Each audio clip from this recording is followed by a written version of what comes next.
There is an issue. Rumble has let me down. So I usually use the Rumble Studio to broadcast because they prefer that you do it that way. And of course, the Rumble Studio is not broadcasting to anything except Rumble and YouTube, which is not good. So, wow,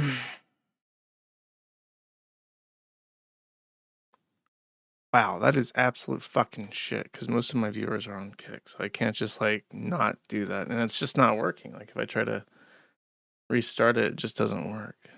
There is an issue. Then my fucking stream plays back. Okay.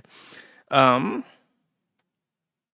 what I'm gonna have to do is log in to Restream, which is the old thing that I was using, and try to set that up real quick. Dude, it's just a fucking nightmare how this shit works. And this, of course, is one of the... I sit down and I try very hard to make sure that everything is working correctly. And then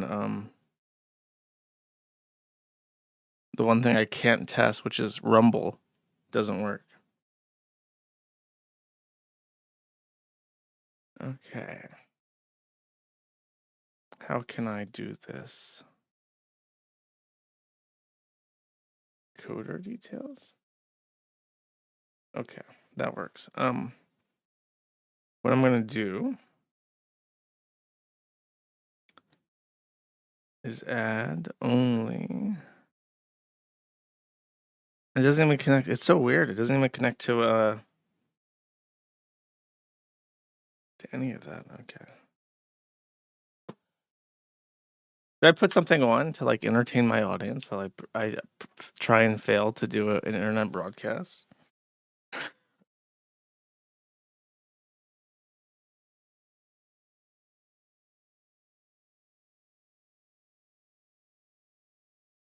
Maybe I should just do wallpaper. See, this is the really fun thing. So I have to type this all in by hand now. I should. You know what? I'll just put wallpaper on. Give me like a second, okay? Give me a second as I pretend to be professional. Wallpaper, MacLeod. Okay, be right back.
Is there any point in pretending that this is not the intro music for this episode? I think it's all working now. Okay, so here's what I had to do, right? I used Restream to stream into Rumble Studio, which is then restreaming into both YouTube and Rumble. And then, of course, as soon as I set up Restream, it said that it was working with all the other ones. So, dude, I honestly, I might supposedly there may be an opportunity that Kick will ask me to go exclusive, and I don't think that that's the case. But if they do, I just might, because I'm getting pretty fucking irritated. Okay, no, actually, this was it's supposed to be the intro song. Hold up, let me find it real quick. Okay. Oh no, hold up. That's a spoiler. Okay, that's a spoiler. That's supposed to. Okay, I think this is it, right?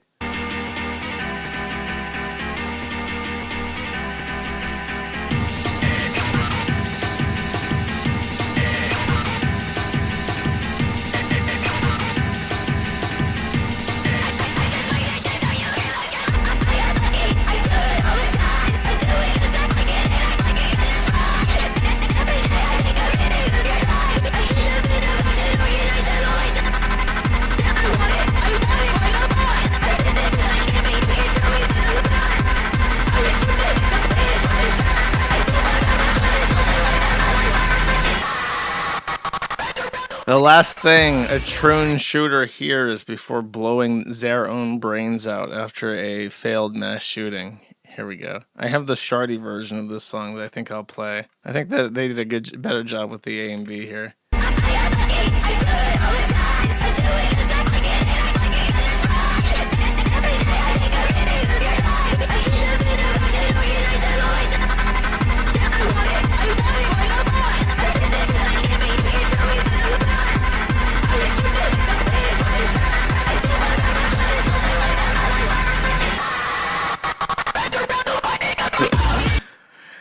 So that's how I got introduced to that song. I'm like, oh my god, this is awful. As it turns out, Troons are now making music, and that's what their music sounds like. I was going to I was going to show you a picture. Actually, I can just go to the name of the artist, or quote unquote artist, is a guy called Femtanyl. Right, like fentanyl, but fem, and this is what he posts on Zitter. You ready? This is the artist of that song. Wow, so feminine, bro. You have a pooch. Doesn't make you a woman, unfortunately. So this is what the kids are listening to these days. They listen to straight up just fucking tranny emo music. Incredible, awesome, very inspiring. So. I need the Neil Mahan hamster, I think. Yes, that's correct. Neil Maham, as a matter of fact.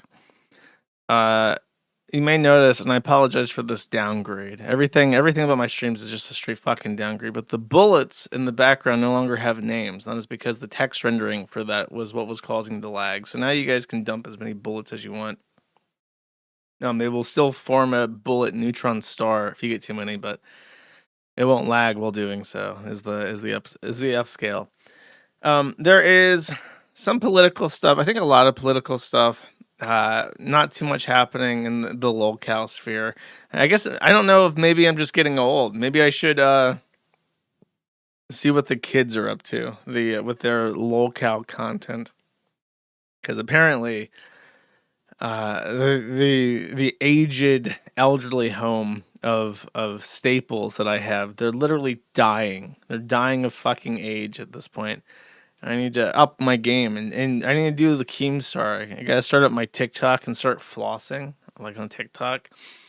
Unfortunately, my kitchen isn't as nice as Keemstar because I never grifted as well as he did, but maybe that can change one day. Maybe I can change that. I do have some weird shit to cover, actually. I finally got my mail. It's been over a year since my last mail run, but I have gotten the assorted collectibles in from the mail that has been sent to me. Don't send any mail to the P.O. box if I'm not expecting it, because it will be thrown out. But give you an idea of what kind of mail I'm receiving. Me, the Kang, Tithe, Silver. Very respectable, very enjoyable. All right, let's start with the news. Now, the mystery of why my account was unbanned has been unraveled. Representative Jim Jordan, who I believe is the chair of the House Finance Committee, has put Neil Mahan's dirty, unwashed feet to the fire, the most pungent smoke emitting from them. And as a result, they have pledged to unban certain people that were banned during the Biden administration for quote unquote misinformation.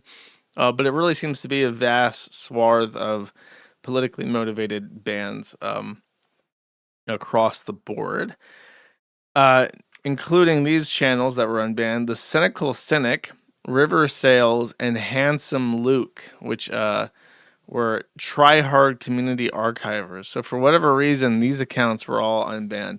Definitely my account, because I made no appeal. I was not given an opportunity. I didn't ask for anything. It's been years since I even engaged with the account in any way, but they just randomly unbanned it. So definitely a bunch of people were caught up in some nebulous, pissed off the Biden administration somehow sweep, and mine was included in that, unfortunately. So happy to be back, I guess. Hopefully something will be done to stop the administration from, in the future, pressuring people into getting banned from YouTube. No, yes. No, we're just going to have massive corporations that control the most important archives and media that has ever been seen by mankind. And we're just going to let dirty jeets like fucking Neil Mahan decide who gets to stay, who gets to go, what channels stay up, what channels don't, who gets paid. We're just going to let Neil Mahan decide. Neil Mahan, that's the guy. He just gets to decide. And if anyone scares him, he'll ban entire channels over years and not make a peep about it. Okay, so nothing's changing. Okay, great, cool, awesome. Next, small update in the case of Kiwi Farms and 4chan versus Ofcom. They have been served. Here we have a nice affidavit from the United Kingdom. It comes with a wax seal, chat. There is a wax seal now involved in this because apparently the British still use wax seals for affidavits. It says here, I, Jonathan Wood for ASH UK Process Servers Limited, will state on oath that I am the process server acting under the direction of Pricecool & Co. LLP. That the affidavit has been prepared based on evidence collated by myself. That on Wednesday, the UK Office of Communications with this, I did serve the UK Office of Communications with a civil action and complaint. And at the time of service, I entered the main reception for the building. It was found that there was a set of glass double doors leading into the reception area for Ofcom. I met with the security guard in the main reception area, who initially confirmed himself to be an employee of Ofcom, but backtracked when questioned further. He denied me access to the reception area of Ofcom. Despite that, reception staff for Ofcom were watching our interaction through the glass doors. I explained I had legal documents to deliver to Ofcom, but the security guard would not allow me to access. I did therefore leave the paperwork in the main reception area of the building in the presence of the security guard, knowing Ofcom to be within the building and that it would come to their attention. Reception staff of Ofcom witnessed me serve the paperwork through the glass doors. A photocopy of the document served by me is now attached and marked A. So they were so afraid of this man and his papers that they literally pulled an Ethan Ralph and hid and had security refuse to let him enter because the might of the United States was pounding down on their faces and they could not stand up to it. Very typical for Angloids living in fear, cowering behind doors, waiting for America to come along and do things for them. Very typical, chat. Meanwhile, in the United States, I have no further updates with that, by the way. There's like a political game going on. I don't want to say too much because I believe Trump was in Windsor for the week, and on the same day Trump was in Windsor, that they were served and the case was updated, which may have significance. I don't know. The Trump has been bullying the UK relentlessly about being a bunch of gay cuckolds, so maybe that has some significance, chat. There was an update. I think I may have mentioned this last stream. But I don't think I touched on just exactly how gay this was. The assassin that was identified to be a troon that tried to assassinate Brett Kavanaugh, the judge, the Supreme Court justice, he was actually a sissy slave trans gamer girl. He has, yes, changed his name to Sophie and is trying to get into a female prison now. But I did not actually disclose that he was a sissy slave gamer girl. So I figured I would bring that to your attention now because it would serve some purpose. Is there like a picture of this guy? Of this trans sissy slave gamer girl? I don't think so. Is that him? No. Oh, wait. Did he repost this? No, I guess not. Okay, cool. The Trump administration has kind of rug pulled people because there's been multiple stories of this. And I believe what we have as a final version is not what people had hoped for.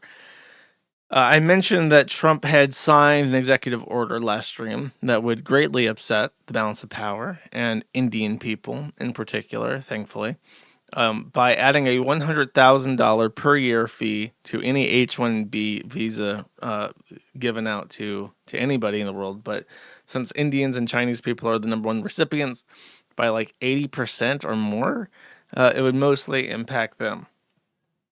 What we were not told is that this would only be for new applications and it would only be for one time. So it's not per year for everybody. It is once for new applications moving forward. So the 10, 20 million Indians here on legal visas who are currently occupying CDL driving positions, Neil Mahan, all of Neil Mahan's GIMP slaves and YouTube headquarters, completely unimpacted, not increasing their rates at all. And of course, this only impacts the H-1B visa, as opposed to any of the other myriad of visas that still have a significant impact. The main one that people are looking at is, I think, the L1 visa. And as I explained, the L1 visa is like a transfer. So if you're Oracle and you're ran by Ajit and you open a headquarters for Oracle in India, and every single big company in the entire world has custom software that they have to train people to use. If you know somebody or train somebody in India to use custom software in your company, and then a position opens up in the United States that requires trained understanding of that custom software, you can get an L1 visa to import them from India to the United States, basically no questions asked.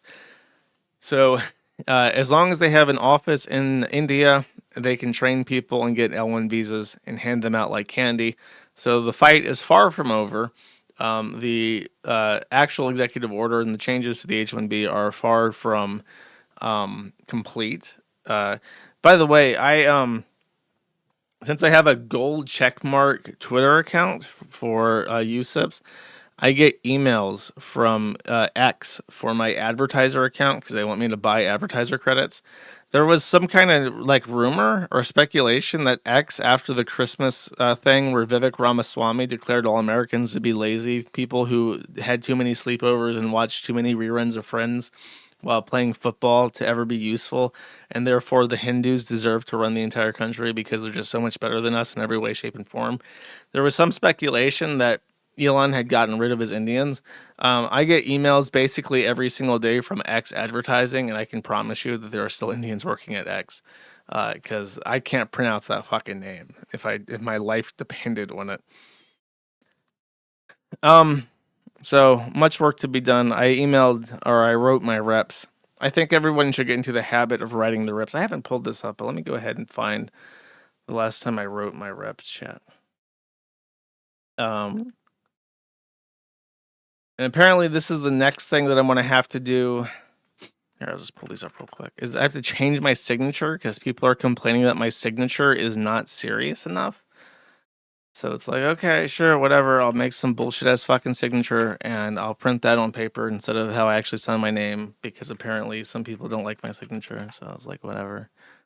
No point complaining about it because I guess that's just how the human mind works. If someone doesn't have a fucking fake ass signature they don't actually sign their name with, then that you can't fucking read because it doesn't have any letters. Let's see. The first thing is I sent a letter to the judiciary for overturning the YouTube stuff and bashing them. I sent another one. This is in regards to the IRS. They put out a form asking for what counts as if you're a YouTuber or if you do anything involving tips, go to the USIP's Twitter account and open this registrar and submit a comment. Because it is the IRS is trying to be sneaky. They don't want to actually comply with Trump's law and make it so that tips are tax free. So their definition is very narrow, and it may not include like super chats because it's technically like a service to them because you get like a message read or whatever. So I submitted a comment saying, "Go fuck yourself. The IRS is a bunch of fucking bastards." And if you are in a tip related industry, you might want to submit a comment, or if you do YouTube and stuff, you might want to submit a comment saying like, this is bullshit. Actually give Trump what was passed by law, you cocksuckers. Because it should be tax free. Then this was to support the Prime Act. I actually wrote a bunch of people for this. I remember, if you don't remember, I complained on stream about how the United States' food network is like the worst goddamn thing to ever exist because basically every piece of food that you put into your mouth has traveled at least 1,000 kilometers to get there, whereas in Europe it's like 100. And the reason for that is that we grow these huge monocultures, and the reason why we do this is because it's cheaper. But then we just sell that food overseas anyways, so it doesn't even matter. So the Prime Act is one example of why the United States is full on pants on head fucking retardville. So to buy beef in the United States, and this applies to a lot of stuff, I think the rules are slightly different with chicken, but with beef and lamb and stuff, it's definitely this way. The beef has to be slaughtered in a USDA-approved slaughterhouse. There are 700 of these throughout the entire country. 85% are owned by the same 4 companies. 2 of them are outright Brazilian. They're just Brazilian. Brazil handles 50% of our entire beef industry. For what reason, I don't know. The other 2 are American, but they have significant investments in China. And if you have significant investments in China, you are not ran for American interests. Chinese interests always win in these companies. So 85% of of all beef slaughtering houses in the United States are ran by 4 companies. And if you want to sell beef, you have to slaughter them at these facilities, which means that if you have a neighbor who has a cow and you want to buy a steak from that neighbor, you can't do so without it first going through a USDA slaughterhouse. And then supposedly there's like a way to keep track of it, but because of the costs and logistics involved, unless you have a nearby slaughterhouse, almost everybody just sells their cows to get slaughtered, and they just take the money and they go buy a steak at Walmart, even if they have a fucking butchery, because it's just cheaper that way because we're insane. So the way that this bill would change that is if you slaughter a cow in your state of Florida, you would be able to sell that beef to anybody in the state of Florida without any USDA oversight. And if Florida passed their own rules, then you'd have to comply with that. But it would basically allow farmers to sell beef that they slaughtered themselves, which I believe is a good thing.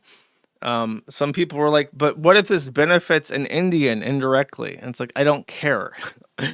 Why do you not believe that Indians and Mexicans are the ones employed by the Brazilian company to slaughter your beef to begin with? I guarantee you they are. I bet you if you go look at the hands of the people slaughtering your beef at these 4 facilities, I bet you they're brown. I don't know what you want. So, can't you buy it at a farmer's market? No.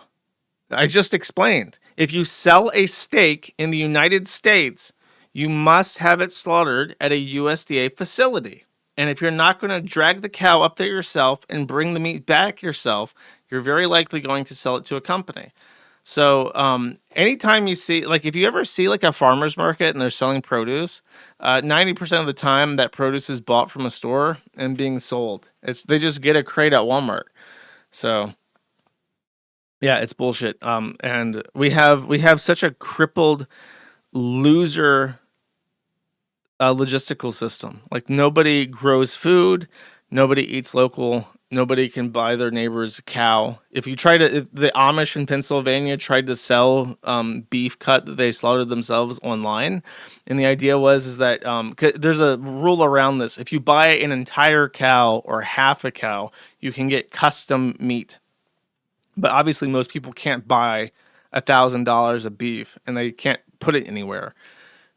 Most people can't. So what they did is the Amish tried to sell an entire cow to subscribers who would buy a reasonable amount of that cow each, and then that would count as custom meat. The USDA broke in. They took all of their shit. They seized up their entire farm. They arrested people. They started fining them tens of thousands of dollars.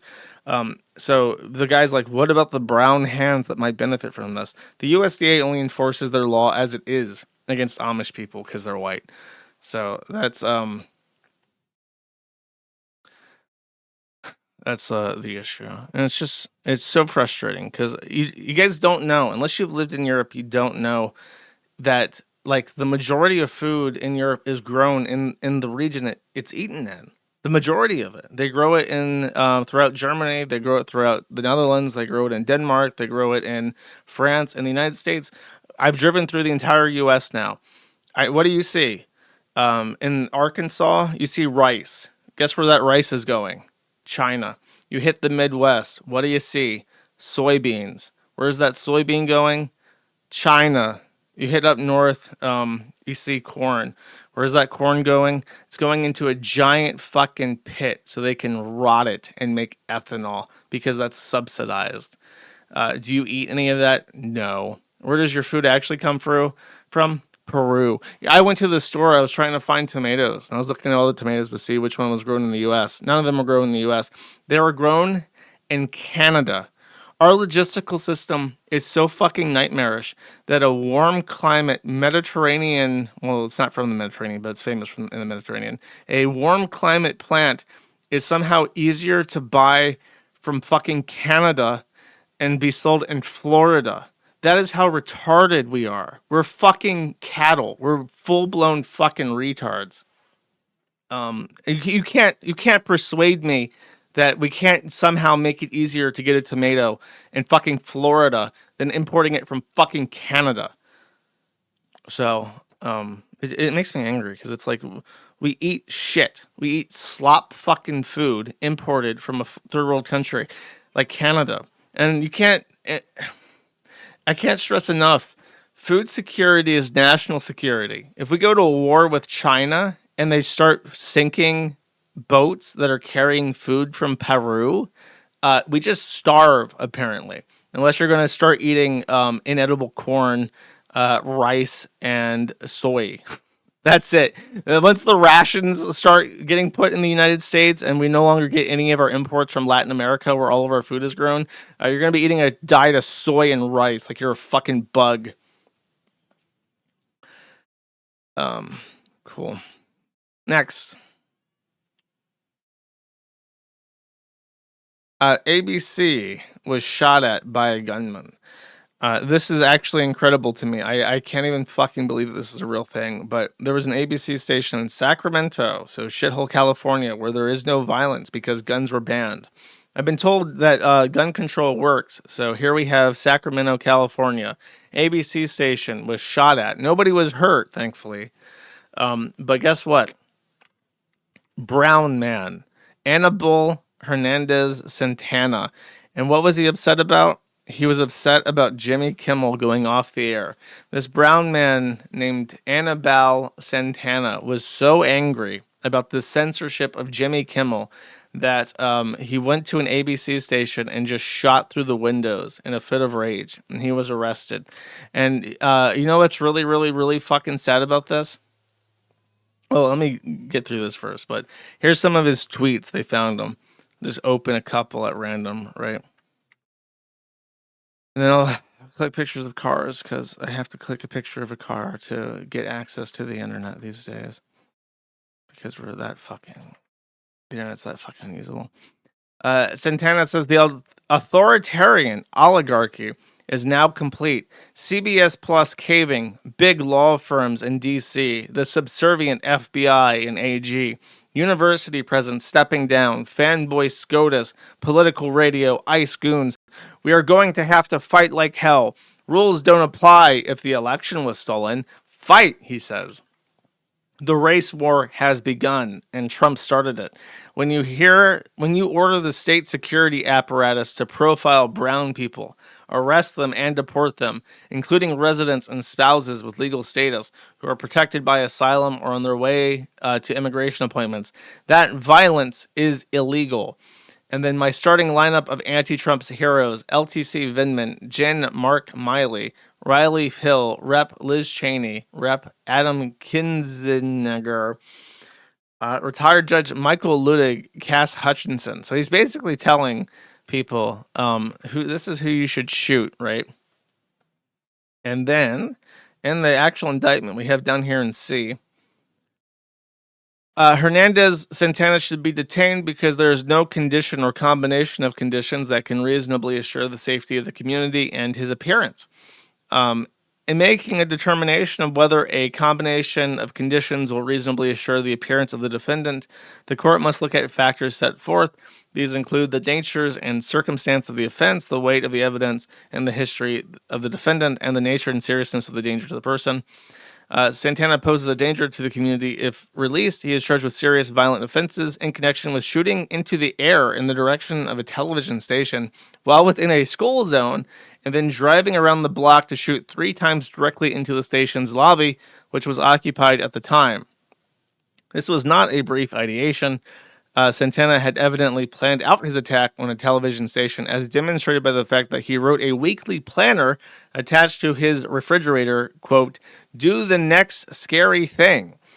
What's more, the evidence suggests Santana wanted to commit future violent acts. The handwritten note found in Santana's vehicle, which states the following, that for hiding Epstein and ignoring red flags, do not support Patel, Bongino, and AG Pambondi. They're next. CK from above.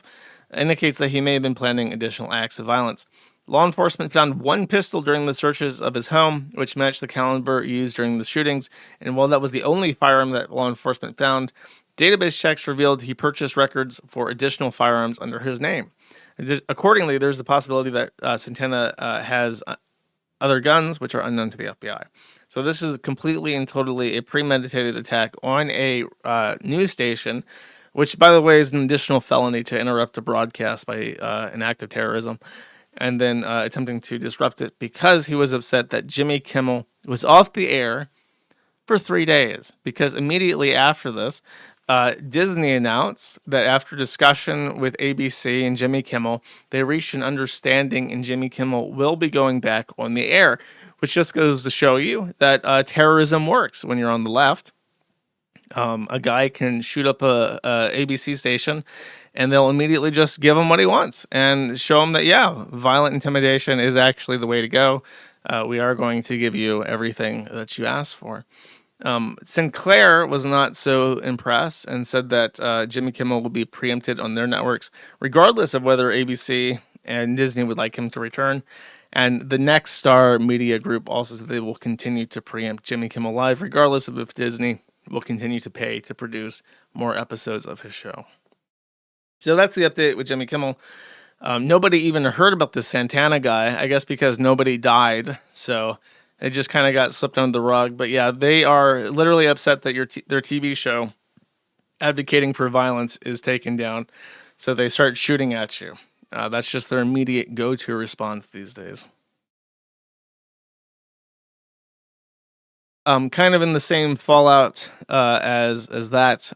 In the game Ready or Not, which apparently is really popular with people who are into like super strategic, slow games that I can't be asked to play.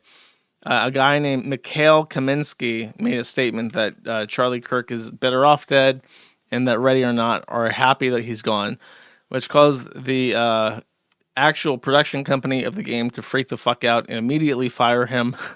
He was a community manager. I don't know what it is with community managers and being like the dumbest fucking cunts on the face of the planet, but he immediately got fired from his position. And then they released a statement condemning him, saying, "To Ready or Not community, we are aware of comments made by our community manager about a recent tragic event. These statements do not reflect our values or represent our company. We have ended our relationship with this individual and reminded our team of the responsibility we all share when communicating on public platforms. Our focus remains on fostering a respectful and professional community around Ready or Not. Sincerely, Void Interactive." Um, so that's what happened with that. There was a statement made by Trump, and I want to play this because it's funny. Just want to see the video here. And then he just will add on, Charlie loved it when I did this stuff over and over again. Influencers and others in our society who greeted his assassination with sick approval, excuses, or even jubilation. You've heard that. So have I. Couldn't believe it. He's coming Some of the very influencers. same people who spent the last 8 years trying to sit in moral judgment of anyone who disagreed with them about politics suddenly started cheering for a murder. Incredible. You know the names. They're major losers, by the way. That will be proven out in a short period of time. Some of the very people who call you a hater for using the wrong pronoun were filled with glee at the killing of a father with 2 beautiful young children. And the same commentators who this week are screaming fascism over a canceled late-night TV show where the anchor had no talent and no ratings. Last week we're implying that Charlie Kirk deserved what happened to him. No side in American politics has a monopoly on disturbed or misguided people. God. But there's one part of our political community which believes they have a monopoly on truth, goodness, and virtue, and concludes they have also a monopoly on power, thought, and speech. I love Donald Trump, Mr. President. I love you so much. That's not happening anymore. We've turned that corner very quickly. Tragically, atrocities of this kind, and kind that we saw in Utah, of all places, are the eventual consequence of that kind of thinking. If speech is violence, then some are bound to conclude that violence is justified. The guy that made this post was like, you can see his butthole tighten in real time as he is so scared. He's laughing at this. He's so desperate, so excited at the prospect that Trump might call him out and make him like the epicenter of the left. They just gotta like chuck him in Gitmo, like silently. They gotta leave people wondering what the fuck happened to him for at least like a couple weeks before like a statement is made that like, oh yeah, he's in Gitmo. We're investigating his ties to Antifa, a terrorist organization. We just gotta do that. Like until that happens, he's just over the fucking moon that he's considered the bad guy. It makes him really excited. Like you can just see how happy he is. He thinks it's a big fucking joke. He'll keep calling for people to be shot too, and then when they get shot, he'll laugh at them. He's a Muslim. I don't know. He's a Turkish Muslim. Muslims hate you. I don't know if you guys need that spelled out, but they think it's really funny when you get shot in the neck. I think it's hilarious, actually. And then this person I've never talked about before. They have a very small thread, but it was asked of me that I talk about this. Rebecca Jones was some. Actually, I have talked about this person. She worked in Florida for the Florida Department of Health, and during COVID, to spite Ron DeSantis, she released or compromised a bunch of state-related medical records in regards to COVID, And despite this, nothing really came about it, and she was fired instead of being charged with like cyber terrorism or whatever the fuck. And then bunch of media people proclaimed her to be like a saint, like a new whistleblower WikiLeaks type, despite the fact that nothing material came out of this. But she's still around. I believe she has a pretty big following. I want to say, I could be wrong. Let me check. I want to say that she has a big following.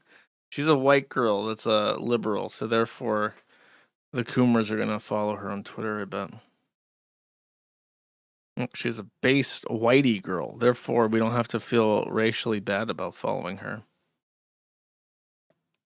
Brand for... Okay. Where's her Twitter? I guess I just have to type it in. Geo Rebecca. Rebecca spelled retarded.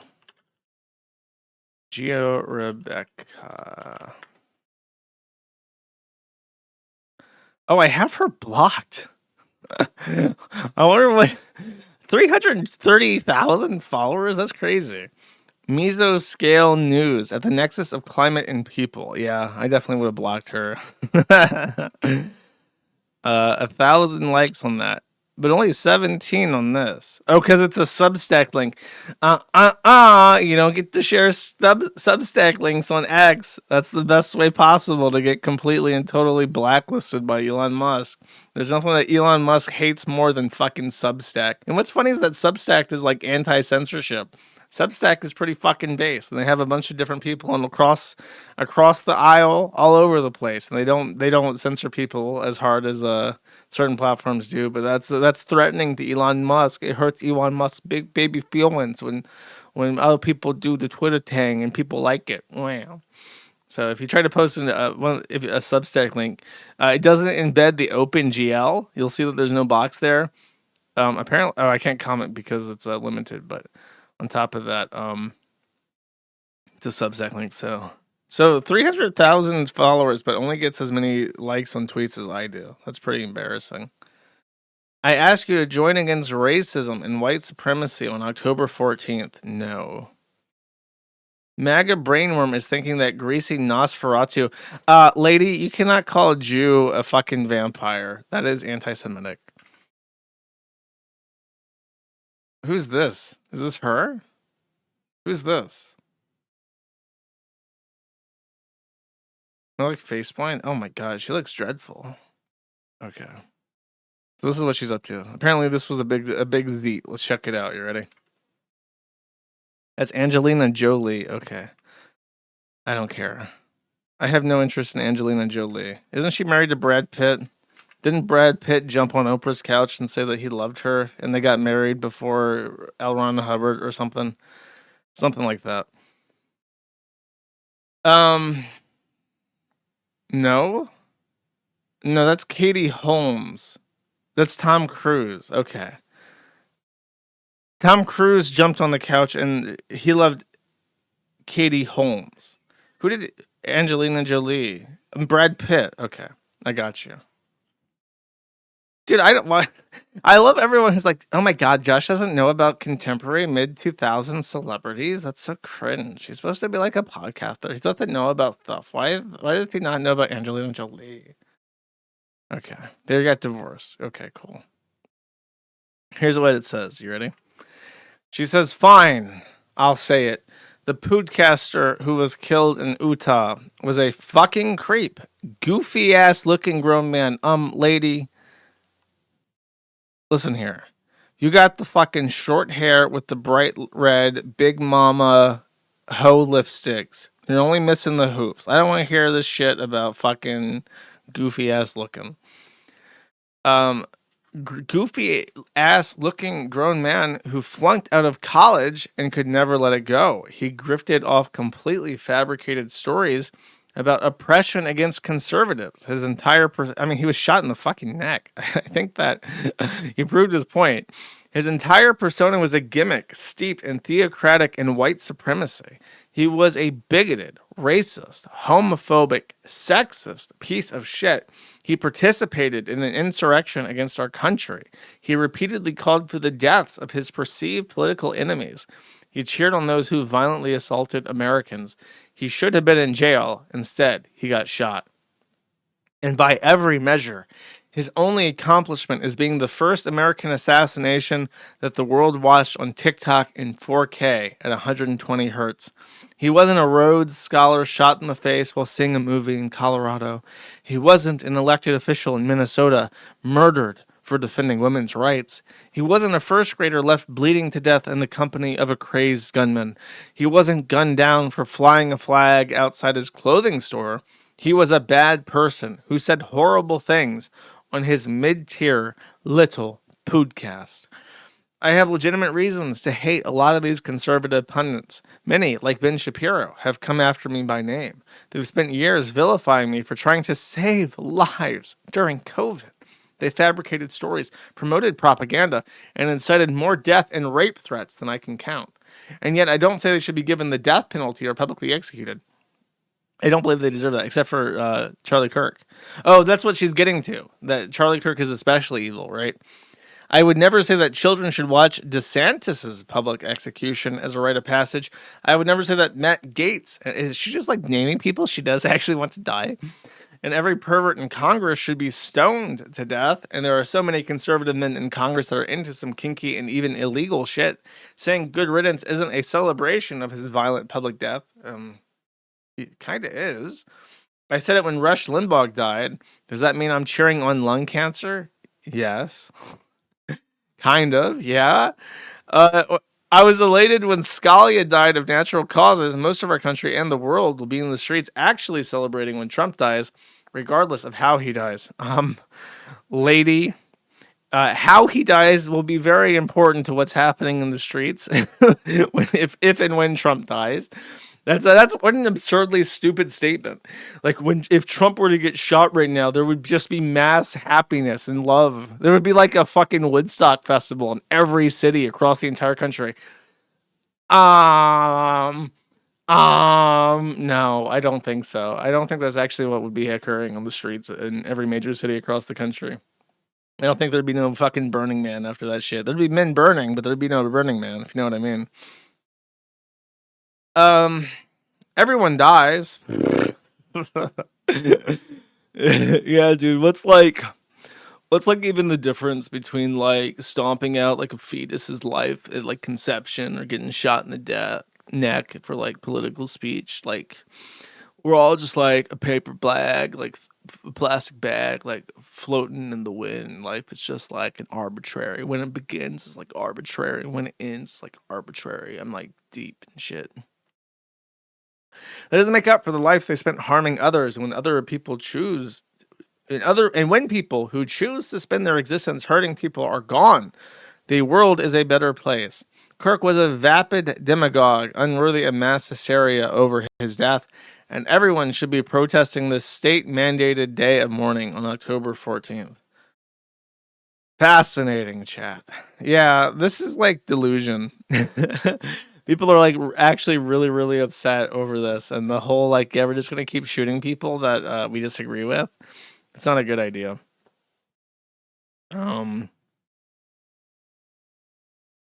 Cool.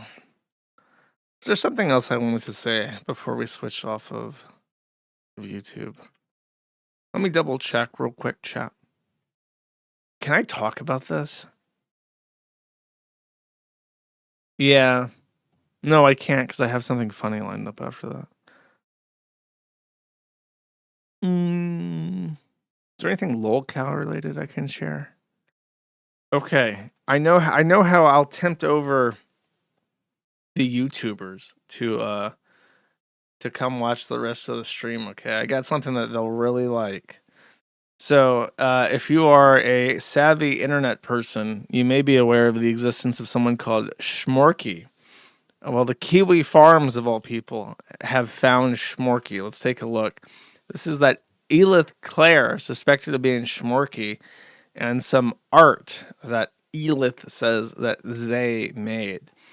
Looks a little bit sus, chat. This iron-on patch for a shirt. A little bit sus here. What about this one? Okay, this is the Ink Bunny profile. Let's check out some of that art. Looking a little bit sus. Seems kind of stone toss-esque to me here. Schmorky, a little schmorky influence at the very least. And then I don't know if I can show this. Let me check. This is I can't show this on YouTube chat. Thankfully, the Neil Maham has a QR code to kick. So if you want to see the damning evidence that's already been deleted, you will not find this if you simply check out the Ink Bunny profile all by yourself. If you want to see the damning conclusionary evidence against the Schmorky account, you got to switch over to Kickarooski or Rumblerooski right now, chat, okay? For the record, just so you guys know, I believe that the YouTube super chats are piped in now. But also worth mentioning that the Monero is also fixed and working. So I will read the ones I missed last stream as well at the beginning of this stream. All right. Sorry, YouTube. Neil Mahan says you can't see the Schmorky picture. It would make him very sad. It would make Neil Mahan very, very sad, okay? So you have to go into the dark place. Okay, YouTube is over, chat. Let's see it. Let's get rid of this Neil Maham first, and then see it. All right, you're right. If you switched over from YouTube, this is what you volunteered to see. It is a possum and a diaper. Now, unfortunately for Schmorky, his half-closed eyelids and bizarre way of drawing smiles is a dead giveaway in and of itself. But really full diapers is another dead fucking giveaway. This is definitely Schmorky. So if you're a Schmorky aficionado or if you're a Stone Toss fan, his new account has been found. Go ahead and check it out on the Quickie forums. I need to figure out a way to grow my website, by the way. I need to appoint some new mods. But I've been desperate to see the site hit 20,000 logged in users a day. How do we accomplish that? Maybe my fault is I'm just like making my site too free. Maybe I should make it so that if you try to view the articles and news board without an account, you have to solve a CAPTCHA where you have to click fire hydrants. Will that get you lazy fucks to register for an account? I think that's my issue, is I don't force people to get accounts anymore. You want to see this news story? Yeah, you want to see this fucking news story about someone getting shot? There'll be 3 fire hydrants, please. Oh, you want to see another page about that? Can we get some sidewalks? Can we get some sidewalks for the cause?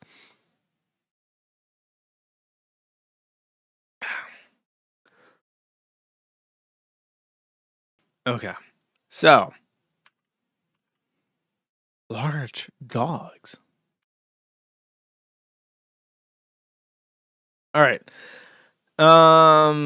This was a continuation. I didn't want to risk talking about this on unfriendly YouTube. However, this is the situation. The most recent politically motivated leftist terror attack on our country occurred in Dallas. There's actually 2 of these, not just one. 3 were injured by sniper fire at a Dallas ICE detention facility. So a genius, conniving leftist radical terrorist decided, oh yeah, you want to call Antifa a terror organization? I guess I'm left with no choice but to assassinate members of the Stasi. I didn't know the Stasi were the communists. What are they called? It's called the Abwehr, the CIA during World War II for Germany. Oh, God, what was it? What were they called? Like the people that like rounded everybody up. Oh yeah, the SS, the Schutzstaffel. For some reason I was always thinking of them as like the paramilitary organization, but no, they rounded people up too. The SS. Okay, the SS rounding up all the Browns in the dead of night. So, the lefty took up his arms using a Mauser, if you can believe it, I think there's a picture. Oh wait, this is out of order. Okay, so this is the picture. He was literally using 5-round stripper clips with "fuck ice" written on the casings, for his Mauser, which is just a bizarre. Is there like any kind of communist, uh, like association with the Mauser? It is out of order. Yeah, they tried to say this was not political, by the way, but obviously it is. Apparently, it's from Czechia.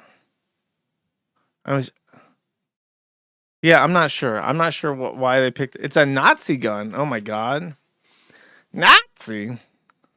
So he shot a bunch of people, right? Um, they found out who he was. His name, never trust a Josh, by the way. They're all lunatics. Joshua John, named as the shooter. Here we have him. He is a Mexican. He is a communist. A literal communist with communist paraphernalia as his photo on social media accounts. Now, I can't show you this post because it is gore, but if you're interested in seeing what he looks like dead, here I'll post that in the Rumble chat, and I'll post it in the Kick chat. That is indeed what he looks like dead. It's actually really shocking. He kind of like leaned back on something and then blew his brains out with a Mauser. So his head is like deformed.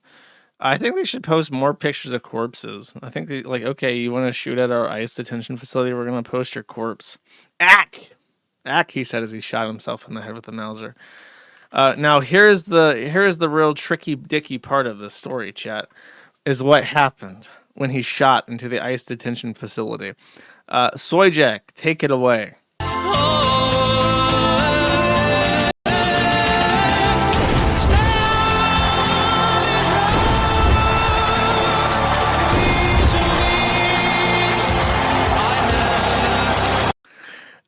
So he hit 0 ICE employees and shot 3 different ICE detainees, all of whom were Mexican.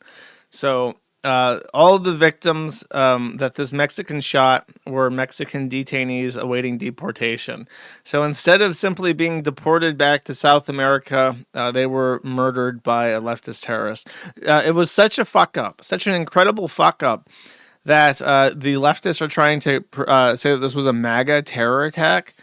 And it's just so clearly not the case, and they refuse to listen to reason because they can't accept the fact that their side is that retarded. But lo and behold, they are actually that retarded. It's not a joke.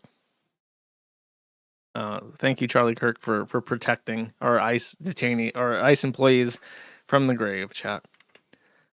Deported forever, that's right. We don't have to worry about them coming back. That's 4 Mexicans gone. Poof. Adios, amigos. Is that kind of celebrating, chat? I did just condemn. I mean, in my defense, this is a much more hysterical situation because of what he was trying to achieve versus what he achieved. I do feel bad for the Pacos and Tacos. They just came over to try and reap our... They just tried to defraud the American government, which, to be quite honest with you, is based. The federal government is evil. Defrauding it is kind of base in a way. Can't lie. That's how I feel. I just hate the feds. I still do. The feds are on my side. Still hate them. But I don't know. Kind of mean to kill them. They didn't do nothing. Okay. I don't know. Maybe they were all like terrorists or something, narco terrorists. We have to be a positive poly and think maybe that was the case. Rest in power, illegal. That's right. Next, we got more shootings. This time there were 3 Muslims involved. They went to a Houston, as technically Katy, Texas, which I suppose is near Houston based on this title. And the coach of this youth baseball game decided to do a prayer, a little huddle together in prayer, and the Muslims shot and killed him as he was praying on the pitch with his students, with his youth baseball league. So this is the suspects. 2 of these were naturalized under Biden, so now they're considered Americans because a piece of paper says that they are. And there's 3 people who conspired to kill a bunch of Christians praying on a pitch because, of course they did. You probably haven't heard about this one either because the demographics are wrong. But you cannot live next to a Muslim. I want to try and explain. There really are people out there who believe in an egalitarian society where Pacos and Amerimuts and Muslims are all basically the same thing, trying to get along and survive the day. And to an extent, that's true. But they actually fucking hate you. And you can sit there and go la la la. I don't see color. La la la. We should coexist. It is a meme. These people will never coexist with you. There's another thing actually that I can kind of put next to this little rant here. Here, let's just bring this up, shall we?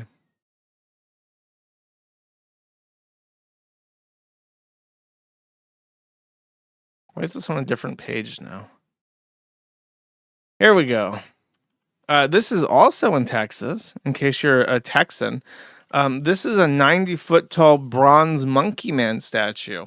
The Jeets paid a bunch of money to put this bronze monkey man statue up. And now if you live in this town and you wake up in the morning, you are in the shadow of a bronze monkey man that the Hindu conquerors of your area have put up next to you. So we are literally in our own country, in our own homes. We are living in the shadow of Hindu gods, and Muslims are shooting at us. So they're not shooting at each other, by the way. These Mohammedans did not say, hey, that monkey man statue is literally a polytheistic sacrilege, false idol put up by a country that historically has hated us and formed an entire religion called Sikhism about hating us and killing us. Maybe we should go blow up his monkey man statue because it's fucking gay. No, the Muslims then decided to put all their brain power together to shoot one coach at a youth baseball game because they hate white people and they hate Christians most of all. And it's kind of like in the Ukraine Civil War. You had the White Army, you had the Reds, and then you had Magnovia, which was an anarchistic group that was vaguely aligned with communism. But when Magnovia sprung up, both the whites and the reds fought them back first before fighting each other. And you might think, well, why didn't the communists help the anarchists fight the whites first? And the answer is they just wanted control for themselves. And they hated the anarchists the most because they wanted that control. It's like that with the Muslims. The Muslims and the Hindus, if President Trump is shot and they're burning man in the streets of the cities, they'll kill Whitey first. Because that's funnier to them. Next. A nice video by the DHS that upset a lot of people. Okay. I wanna be the very best, like no one ever was. To catch them is my real test. To train them is my cause. I will travel across the land, searching far and wide. What? Tried to eat a mint, chat. Keep my breath fresh. And it fucking froze on me. Very upsetting.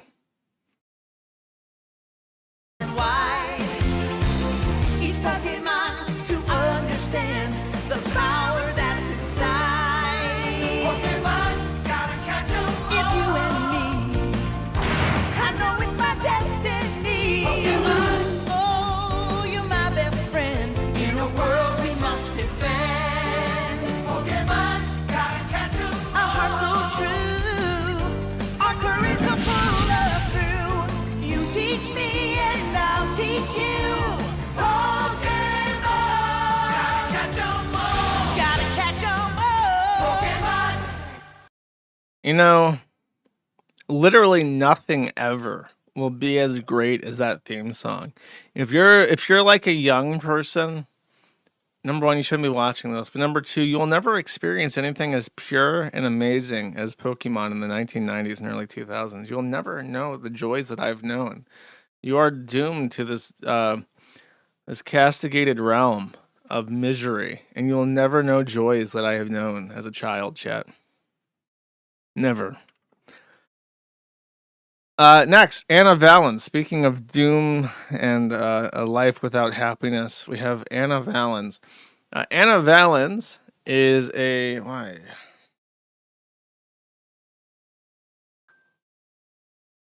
Anna Valens is a disgusting pervert tranny. And this disgusting pervert tranny is now upset. Now, they previously were upset with VTubers because VTubers were saying naughty things that they didn't approve of. And before then, Anna Valens was most famous for making a 6-minute long audio diatribe describing about the industrial rape of cis women that he intended to bring about with the help of people like Liz Fong Jones, technocrats, basically, and technocrat money.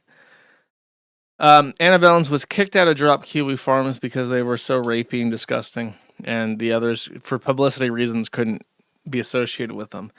And now, I want to say there was a thing that happened recently where Anna Valens took the side of the chuds. I am struggling to remember what that was. It was an anti-censorship thing, and Anna Valens said that the chuds had a really good point. Okay. What was it? What am I thinking of? That's going to drive me crazy. Chat, help me. Yeah, that's the one that wanted to spit roast turfs. The Steam thing. That's right. Oh, it was the MasterCard Visa card. That's right. They came out against the game censorship and the anti-MasterCard Visa card thing. Well, Anna Valens is now on the enemy team yet again. Because Blue Sky posted a heckin' unwholesome new rule. This rule is actually really crazy. I'm surprised that Blue Sky would ever come down on sex work as hard as they have on this. And I know why they have, by the way. It's a thing that MasterCard Visa card doesn't like. And I know that because of the fucking Steam thing. So, apropos of nothing, the MasterCard Visa card lobby told them that they had to, so they did. Blue Sky has banned any kind of artwork that is pornographic in nature, including writing, which is related to child abuse or rape. Now, there is a flourishing Reddit fetish community for what they call consensual non-consensual. And that is rape play, basically. I have discussed rape play in the past. I'm trying to remember why. Oh, Mr. Stoned One, the community manager, was the guy that ran Space Station 13 for TG Station. He had made comments about how one of his exes was into rape play and how it ruined normal sex for him because now he can only get off from rape. Rape play, as in play rape, as in pretend rape, as in consensual, non-consensual. So on Reddit, they like to explore this. This is probably why a lot of people on the right think that women are into rape, because mentally ill people on Reddit are into rape. So Blue Sky enforced their cardholder terms of service and banned consensual, non-consensual stories, and also written fictitious depictions and stories regarding children. And Anna Valens is upset by this because it hurts heckin' wholesome sex workers. Chat. Anna Valens says, can confirm this is a new change. Not good. Blue Sky banning non-con might force me off the platform. Sorry, folks. You know how it is. Half the point of my VTubing career is creating lesbian dubcon, dubious consent. That's like, it's not clear. They're not like, there's no affirmative consent, but it's not like hardcore rape, chat. Dubcon, non-con in various iterations, from Giantess Vor all the way to the Majestic Shield stuff. No nomcon, no ASMR promo. GG. Checkmated, just effortlessly checkmated by MasterCard. Their 1,000-year plan to stop the breeding barns is in effect. I know no one wants to hear this, but de facto, a lot of people will go back to Twitter if this starts getting us banned. I'll stay on here until they ban me. They probably will, inevitably, if I post non-con ASMR clips. We will see. Blue Sky is likely preparing to open up monetization options, and this, therefore, they has to prepare a landing strip that MasterCard, Visa approve of. That is correct. We came to the same conclusion. I can only prioritize social media with high scale. If North Sky has significant user base access and size via AT protocol after all this, sure. If not, I can't and won't. My VA and VTubing business is at a mission critical moment where I need to focus on maximizing avenues for high reach, tough decisions. Why not just hide the rape behind a different paywall? Like if you're doing promos for stuff, why not, like, can you not figure out the YouTube thing that I do? Just like say, oh, we're gonna be talking about the spicy content on this other platform that monetizes rape. Can't you just do that? That's what the fucking chuds have been doing for forever. But instead of rape, it's just like any kind of thought. Any of our many thoughts are banned.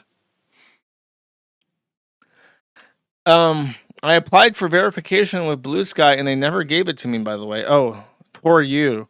Liz Fong Jones, by the way, has direct access to the board of directors for Blue Sky.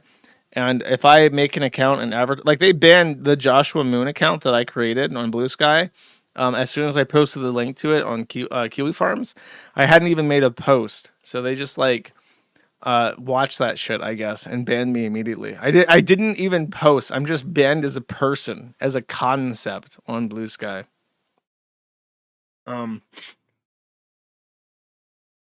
Let's see. In the end, all donations are funneled through payment processors. You can't escape this issue to begin with. I think on some level, it's turtles all the way down.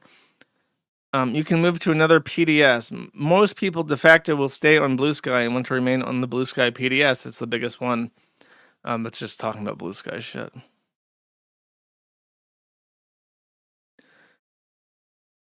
Says that Twitter won't censor rape because Elon is too chudly. Elon has threatened to straight up start his own X payment system in direct response to payment processor censorship. And he's one of the few people in the world who could actually create and implement a new financial tech stack just because MasterCard and Visa pissed him off. He's insanely rich. I think that MasterCard at all identify that Boy King isn't one to be upset and they're more tolerant of Twitter as a result. Should we do that then? We need the Anna Valens team up to force Elon to make X payments. We just all have to write our own rape fiction. Who's going to get raped, chat? Maybe, you know what? I one of the things that I got, let me find it real quick.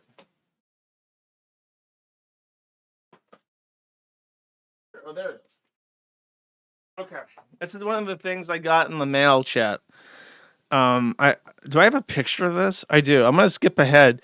Before the super chat segment, I'm going to show you guys what I got in the mail. And I'm just going to skip ahead to the spoiler alert. One of the things I got in the mail was trans wizard Harriet Porber in The Bad Boy Paracephalosaurus, an adult romance novel from two-time Hugo Award finalist Chuck Tingle. This book is in my burn pile, in case you're wondering. That's where all the stuff I don't want is going to go, into the burn pile. But I'm thinking, we just got to Chuck Tingle this, and we got to write, like, rape porn about abstract concepts, like Paracephalosauruses. Then the Paracephalosaurus stuck his giant dinosaur dingus into the Triceratops, and just like break all their rules like in roundabout ways. Should I read from this? I've been asked not to read from this book. Snape reaches into the breast pocket of his jacket and pulls out a small travel-size bubbleless Morphus. I got it online. The man informs me. Sorry, that's really funny. he bought it online. He's the potions master, but he bought it. Okay. I'm not great at performing it yet, but I'm getting there. I made one bubble. I smile. I appreciate the effort. Kind of sad sounding incantation for a hot to trot spell, though. Snape continues. I nod. Well, it was written during a sad time in my life. Snape hesitates, trying to choose his words carefully before continuing, more charming than I expected. A complete shift from the dinosaur who used to run his mouth and say whatever he liked without any regard for the consequences. I, I'm certain that this isn't a habit that's been eliminated completely, but the fact he's taking special care for me is deeply impressive. Maybe this is too cursed, chat. I don't think I should read this. There might be unforeseen consequences if I continue.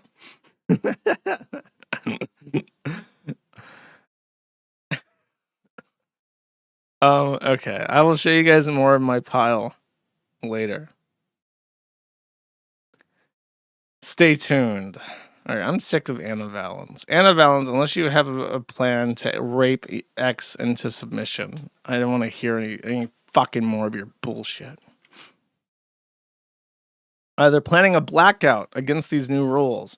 Maple Moth Witch at B Sky says, Blue Sky blackout, September 21st to September 27th. Stand with not safe for work creators and against censorship.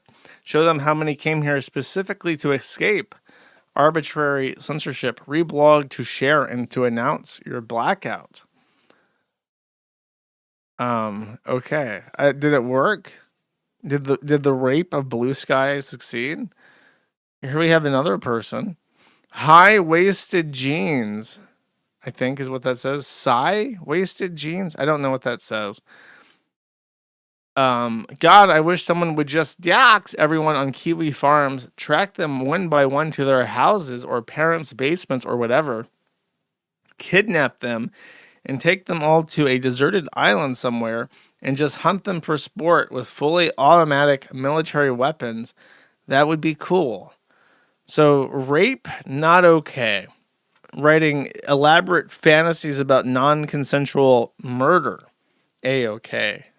I guess we know where MasterCard, Visa card lies on this issue, chat.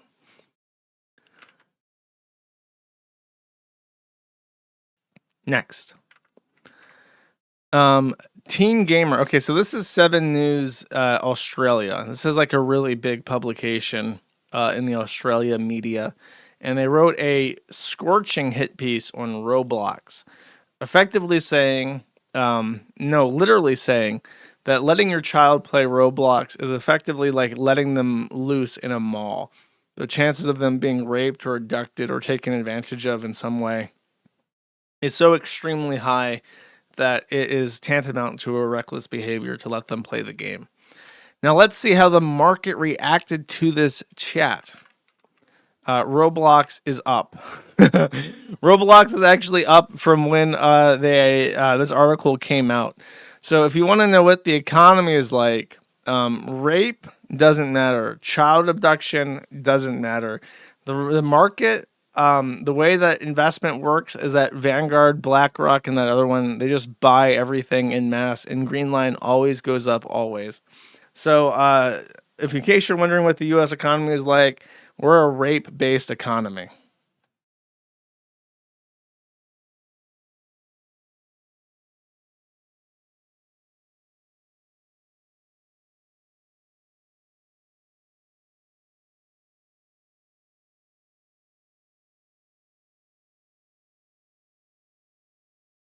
Okay, this is kind of weird. There's some open source drama, okay.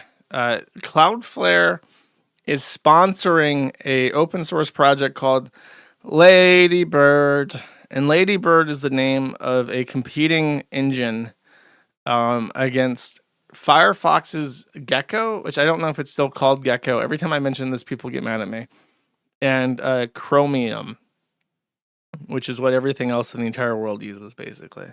You're either using LibreWolf and or Firefox, or you're using Chrome with a different flesh suit. So I have complained about this, and I've complained about how there's a lack of diversity in the implementation of the W3 standard, and that such a lack of diversity is directly leading to Google taking over the entire internet, despite the fact that it's ran by a bunch of Pajeets, and therefore is against the interest of all mankind at like a minimum. Like, you don't want Jeets to run the entire internet. It's a bad thing, right? So Cloudflare is funding Ladybird, which is a new alternative. It will be an open source, Rust-based browser because Rust development is all the rage right now. So they're going to rewrite the internet in Rust. Cloudflare approves of this. Cloudflare is also increasingly sponsoring Rust development in its own engine. In fact, Cloudflare has released, I can't remember, they have something called Quiche, which is Rust HTTP3 implementation, I want to say. And then they have some other, they have open source parts of Cloudflare itself written in Rust. So Rust is taking over chat, and they're sponsoring Rust.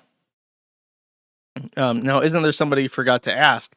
This guy called Drew DeVault, who I've talked about before, is now trying to get various things to have code of conduct unsuccessfully. And meanwhile, in the Rust kernel itself, there is dating between underage people who are openly flirting with each other. So transgender 14-year-olds and 17-year-olds are flirting and exchanging socials in the comments for Rust kernel issues. I don't know why this is a thing, but it is a thing. Rust has a lot of trannies that support it, but it's a good language. The issue is that it's so heavily associated with trannies that it pisses people off just out of a sense of, I don't know, opposition. There was something else with the open source community I was going to talk about. I want to say that it has something to do with Drew as well, because I want to say, it was Ruby on Rails.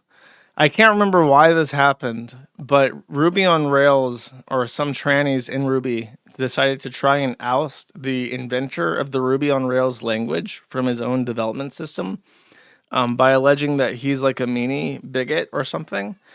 And their attempts to do this completely failed, and he has not been removed. And the trannies behind this were very upset that he was not removed. So if you don't know why Rust is good, there's no point trying to explain it to you. Just go write and see and leave people alone.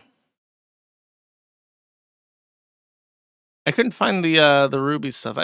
Was it Drew that was behind the Ruby stuff? I want to say it was Drew, but I feel like that's also wrong. And if I say that, people will get mad at me. Cloudflare gave money to Omarchy, and the creator of Omarchy is the creator of Ruby. I see. So was Drew the one that came after the guy from Omarchy and also from Ruby? It's two different things.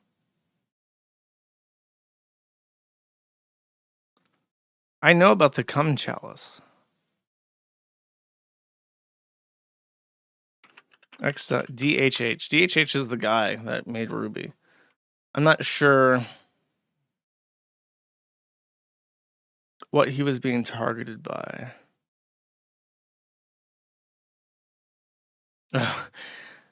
Okay, so Akashi Vyas Singh says, "This, honestly, I'm just exhausted with these distractions. I'm glad we're getting to focus back on shipping good software. Every time my JetBrains IDE flags Fireman as an error, I'm reminded of how far we let the Overton window shift in the past decade." And Mr. Singh is complaining about how his IDE has code of conduct inclusivity warnings, where if you use the word fireman instead of fire person, literally fire person is what they suggest, it will flag you and be like, warning, male gendered nouns in code. Warning, don't you mean to use fire person or some other word like this? Use neutral honorifics, such as instead of Miss Elizabeth Smith, you can use Ms. or Mix. This is literally what they tried to force on us, but thankfully Akashi Vyas Singh said, "No, sir, I will not use your fucking tranny bullshit in my fucking ID. I'm unchecking all this bullshit. If you bring it up to me again, I'm going to fucking send you back to fucking India." Thank you, Mr. Singh. DHS says, "Hey, JetBrains, you don't have to do this nonsense anymore. I understand why companies felt crowded into these humiliations, but the woke regime has fallen so you could start performing its rights." And then this was the thing I just read. Watching the on-marquee community. Oh, okay. I remember Drew was very upset that everyone made fun of him for having a shitty take. Can I I think I'm signed into GitHub. Let me. Oh, I'm gonna give it a thumbs down. You ready? Is it gonna show up as a thumbs down live on? Let's see. Let's see if Microsoft is worth billions of dollars. Theoretically, if I press the down vote on my other browser, it should show up on this. You ready? I pressed it. I can't. Wait, no. It's closed. I can't. It says it's closed. I can't click it. Unbelievable. Disgusting. One person thumbed this up. Who is this person? We have to root him out. Graham Arden. Hold up. Let's hunt him. Graham Arden. Let's see what this sicko is like. Hull University teaching at the NHS Trust. English. He's English and he works for the NHS. Disgusting. Just so you know what England's like. We got a fucking English NHS employee here. That is who we're up against. Defund the NHS, okay? All right. Next, we got Elliot Page. Elliot Page is in a new movie called The Tiger. Oh my God. Fashion film by Gucci. I thought this was a trailer. So I was going to watch it, but I cannot watch the 33-minute long short film yet. Okay, let's find Elliot Page in this. And I want to hear their voice. Sorry we're so late. Thank you for waiting. Oh, wow, this looks incredible. I don't know what the fuck this is. Where's Elliot Page?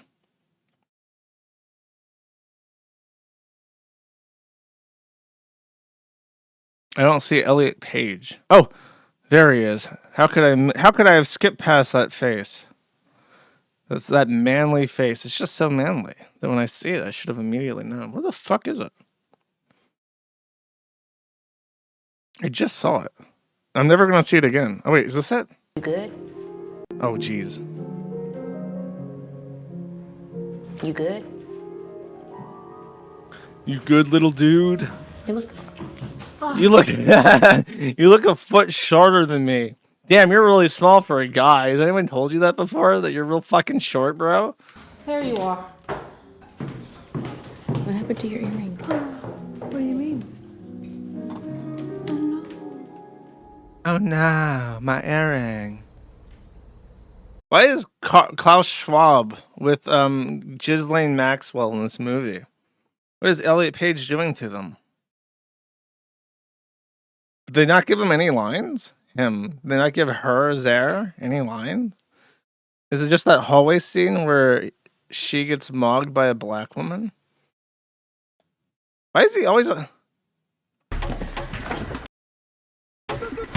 it's a different guy. Right? Braxton, what are you doing? Control yourself. This isn't funny. You're kind of freaking me out. Oh my god. Holy shit. Is Ellen Page just shorter than every other woman on set? Every scene that I've seen of Ellen Page in this, she's getting thrown up against a wall and mogged by height by a woman. Braxton, what are you doing? Control yourself. This isn't funny. You're kind of freaking me out. Jesus. Where?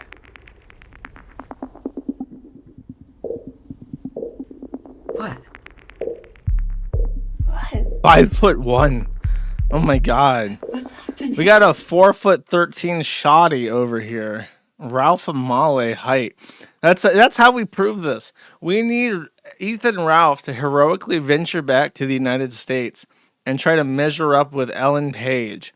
And then we'll know for sure how tall Ethan Ralph is, depending on how he measures up to Ellen Page. Maybe Ellen Page will fall madly in love with Ethan Ralph and he'll be like, oh my god, you're the only man I've ever seen that's shorter than me. Can we be gay? And they'll hit it off. They'll hit it off, and the 4'13" Chads will walk off into the sunset. And additionally, they can't have kids. I think. Oh God, can they have kids? Could Ellen Page be a seahorse dad? Is that what's gonna happen? Maybe, Chad. Maybe I've just spoken some utter darkness into the world. Demon Baby 3, Ellen Page edition. Next, we have cowardice, pathetic cowardice on display, chat. Ever cancel her out or cancel that out for anything. It has to remain true. It is true. And this is where this like holding of these, I just don't know what else to do other than hold these two seemingly incompatible things together at the same time and just hope maybe they will one day resolve or like co-join themselves and maybe accept that they never will, but that they can both still be true. Let's get back to this in a second. There's something I need to urgently show you. As I spoke evil into the world, what was Ethan Ralph? Is it the kill stream? What's Ralph's fucking Twitter account? I thought it was Ethan. Is it not Ethan Ralph? Oh, the Ralph retort. Okay. So as soon as I said this, Ralph immediately posted a picture of himself saying he's USA bound. So Swiggity Swooty, he's heard that there is some celebrity bussy that's available to him. So he's coming. He's coming to the USA. He's going to get that Ellen Page ass, okay? The only man shorter than him, he will be so impressed that they'll hit it off immediately, okay? It's coming. All right, anyways, back to what's her face. And I can love her. I can know she loved me. I can be grateful to her. I can know the things that she said are true. And that can be this whole other thing. And my job feels like to just hold all of it. But the bigger thing is just what she's done will never be taken away from me. So, as the culture war shifts, Emma Watson laments that she took the side of cowardice and forsake the whammon that made her a celebrity, that turned a little girl into one of the most famous people alive through the Harry Potter movies. She laments the fact that she turned her back on her and said that she was a horrific, vile transphobe. Because Emma Watson, as a woman, sees trannies and knows that they're disgusting innately, because they are, and sees the way that the wind blows and says, oh, you know what, maybe that was a mistake. But does J.K. Rowling forgive Zare? She says this, not directly, but indirectly, saying, a little reminder for anyone who may be regretting their very public sprint to the front of the mob and is now trying to discreetly shove their pitchfork out of sight. And this was her original message from May 3rd. In light of recent open letters from academia and arts criticizing the UK Supreme Court ruling on sex-based rights, it's possibly worth remembering that nobody sane believes or has ever believed that humans can change sex or that binary sex is not a material fact. These letters do nothing but remind us of what we know only too well, that pretending to believe these things has become an elitist badge of virtue. I often wonder whether the signatories of such letters have to quiet their conscience before publicly boosting a movement intent on removing women's and girls' rights, which bullies gay people who openly admit they didn't want opposite-sex partners, and campaigns for the continued sterilization of vulnerable people and troubled kids. Do they feel any qualms at all while chanting the foundational lie of their religion that trans women are women and trans men are men? I have no idea. All I know for sure is that it is a complete waste of time telling a gender activist that their favorite slogan is a self-contradictory nonsense, because that lie is the whole point. They're not repeating it because it's true, they know full well it is not true, but because they believe they can make it true, sort of, if they force everyone else to agree. The foundational lie functions as both catechism, I can't pronounce that word, it's also the word used for like the liturgical history of the Catholic Church, catechism and crucifix, the set form of words that obviates the tedious necessity of coming up with your own explanation of why you're one of the godly and an exorcist weapon which will defeat demonic facts and reason and promote the righteous pseudoscience and sophistry. Well, there I go, trying to read a writer's words. And what a mistake that is. I should stick to retards, chat. I don't feel like I can... I'm not quite up at J.K. Rowling level. I'm not quite children's Harry Potter book author, writer. Catechism? Catechism. Okay. The catechism of Trinitydom. So she said, fuck you, bitch, basically. Now, how did the left, the fans of Emma Watson, take this? Let's see. Her opinion is killing people. God, I hate the British. Well, Robin/Leo, that's something that we can agree on. Calling the call to have trans people eradicated from society and opinion is incredibly out of touch and emblematic of who should be protected in the Hollywood purge. Mickey says trans people aren't a fucking opinion, and remaining neutral in the face of oppression isn't compassion. It's siding with the oppressor. Fuck both of them, actually. So now even the few people that Emma Watson had successfully courted now see her as a fascist enabler. Right for the purge, chat. Meanwhile, by the way, Tom Felton, actor of Draco Malfoy, has no such quarries to reckon with because he never turned his back on the woman that made him famous and rich, chat. Tom Felton, that's right. Felted. Just goes to show you that Slytherin purebloods always win, chat. There's no dilly-dallying over there. The mudbloods are recognized and rooted out, okay?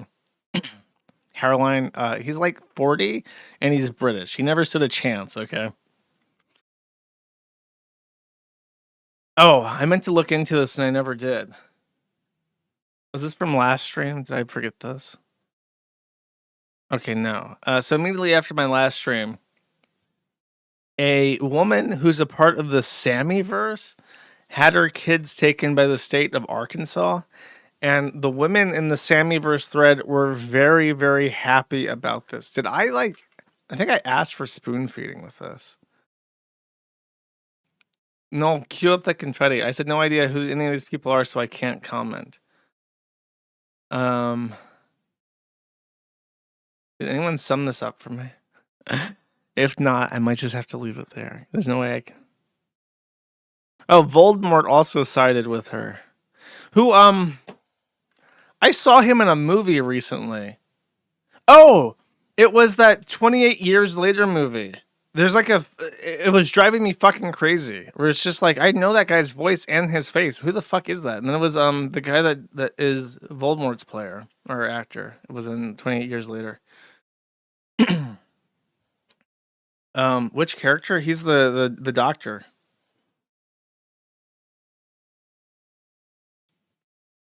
It's the bad guy from Die Hard. I haven't seen that. Anyways. Sorry, yeah, it was a really, really, really terrible movie. But he is in that. Okay, I don't think anyone helped me and explained who the fuck this is. But they were very happy about it. This is one of those threads that has like 1,000 pages, and I'm just like, what the fuck?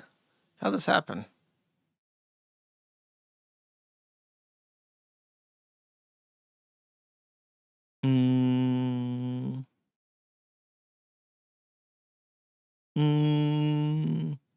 Can I ask ChatGPT? That's what this stream's going to become. I need to add like Grok to the Kiwi farm so I can just ask what the fuck is happening. Why did... Let's see, what's her name? Why did the Arkansas DHS take Kimberly Lloyd's kids in the Sammyverse? Okay. Let's see if Grok can understand this. It's looking, chat. It's trying to write my stream for me. Based on public information, the Division of Children and Family Services took the kids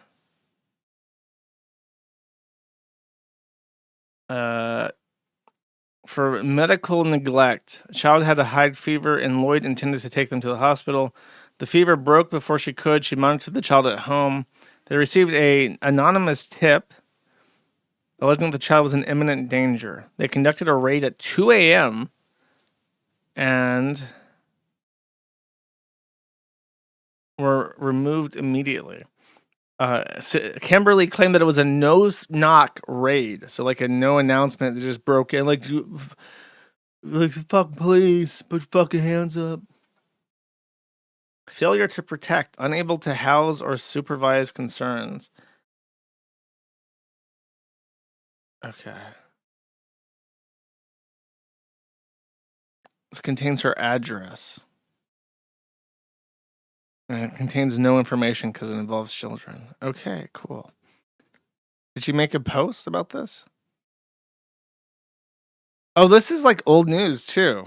They had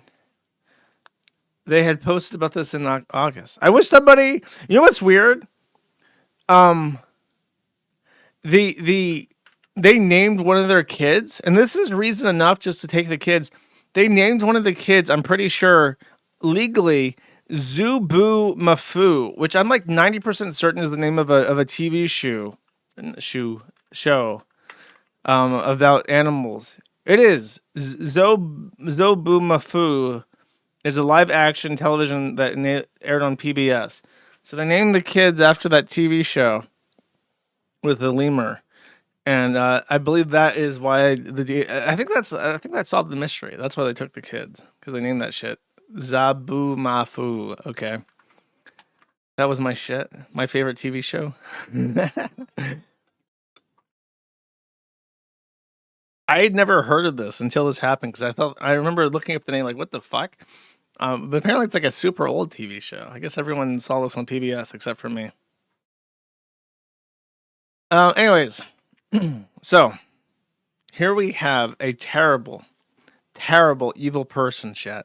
This person, here's we're gonna stack these evils high, okay? German, evil number 1. Tranny, evil number 2. Furry, evil number 3.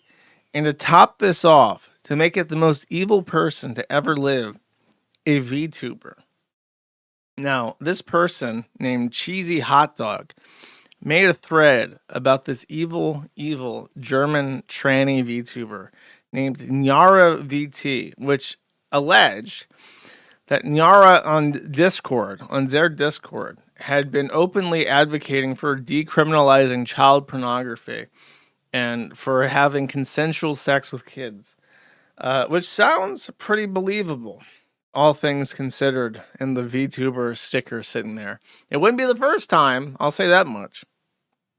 This thread never gained much traction, but then Sprite Header, the eagle-eyed skeptic, started looking at these logs and saying, isn't it kind of weird that we have this VTuber who has several thousand followers? So it's not like a literally who VTuber, it's a very small streamer, but not unheard of.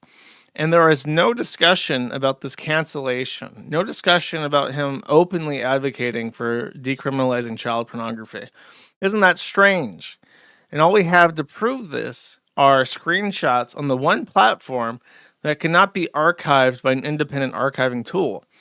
Do you have any other evidence of this German troon furry VTuber advocating to decriminalize child pornography? Cheesy Hot Dog said that he would defend his OP in the court of public opinion and prove that all the allegations were true. He never did, chat. And unfortunately, this information was then taken and ran with by the Lolicon crowd, because the Lolicon crowd, apparently, the VTuber troon, was anti-Lolicon. So all the very familiar faces of pro-Lolicon Twitter, such as Triggerpoint and Elfin Psyop, the same people who went after me, by the way, after I talked about the new fish, Saba. Saba's debut in the fish tummy. After I denounced that as being creepy, weird, pedophile shit, these exact same accounts came after me. So they tried to say this German tranny VTuber was a pedophile based off the Kiwi Farm story. The Kiwi Farm story, by the way, that they shit all over when came down to me. But unfortunately, it was all fake. And they got fooled and took fake information that had no source besides a random post on the Kiwi Farms that this person called Cheesy Hot Dog had posted without any other evidence. And why? Why did this random German VTuber get defamed as a pedophile? Because apparently, according to him, he pissed off groypers in Final Fantasy XIV. And so their revenge plot against him, because I don't even know how the fuck he accomplished pissing off groypers in Final Fantasy XIV, but apparently their 1,000-year plan was to both discredit the Kiwi Farms and also attack this tranny VTuber as a pedophile by using the forum and using Inspect Element Discord messages to portray them as a pedophile. And what's weird is that I felt really bad about this. Like, that's terrible. I'm sad that more due diligence wasn't used before this thread was moved out of the proving ground. They don't even blame us. Listen to this. And by the way, yes, this is a straight up German tranny furry VTuber. Okay, like, I'm not joking. Again, Kiwi Farms. I don't even blame Kiwi Farms because they closed the thread. They called it out for the fake shit. They closed it. So I'm actually not mad at the farms. I'm mad at the people who are weaponizing a closed thread with fake shit in order to like push the agenda of that. Right? You have to realize that actually, you know, even though it was posted in the farms, people called it out. Because there's some level of integrity over there. Right? I'm sorry. Like, I don't know what accent is that. If you're like a German expert, specifically, what is that, like Berliner? Is that what a Berliner? If I had to guess, I would say a Berliner. But it's just like it's such like a the farms they did the due diligence and they decided that this was all false and such. But the groypers, they must be gassed. We're going to load all the groypers up on a train, on a Zug, and send them to Auschwitz. Yeah.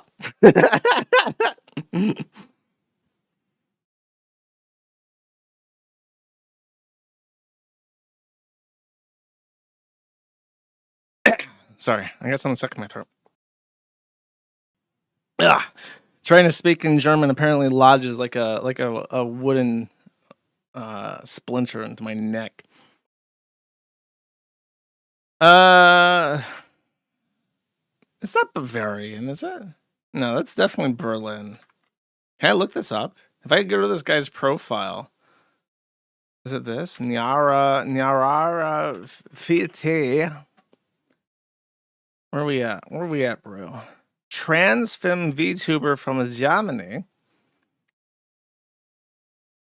Why is a cis kid allowed to go through puberty that align with their gender identity to make memories be socialized in a way that aligns with their gender identity? But when I'm suggesting that a trans kid should be the Institute for Sexual Wissenschaft, I have them blocked on Twitter. I have so many people blocked. Okay, I'll unblock this person because I can't see the description unless I unblock them. Won't shut up about trans rights. Everybody hates this bitch. Well, I see why you got blocked. YouTube partner, Twitch partner.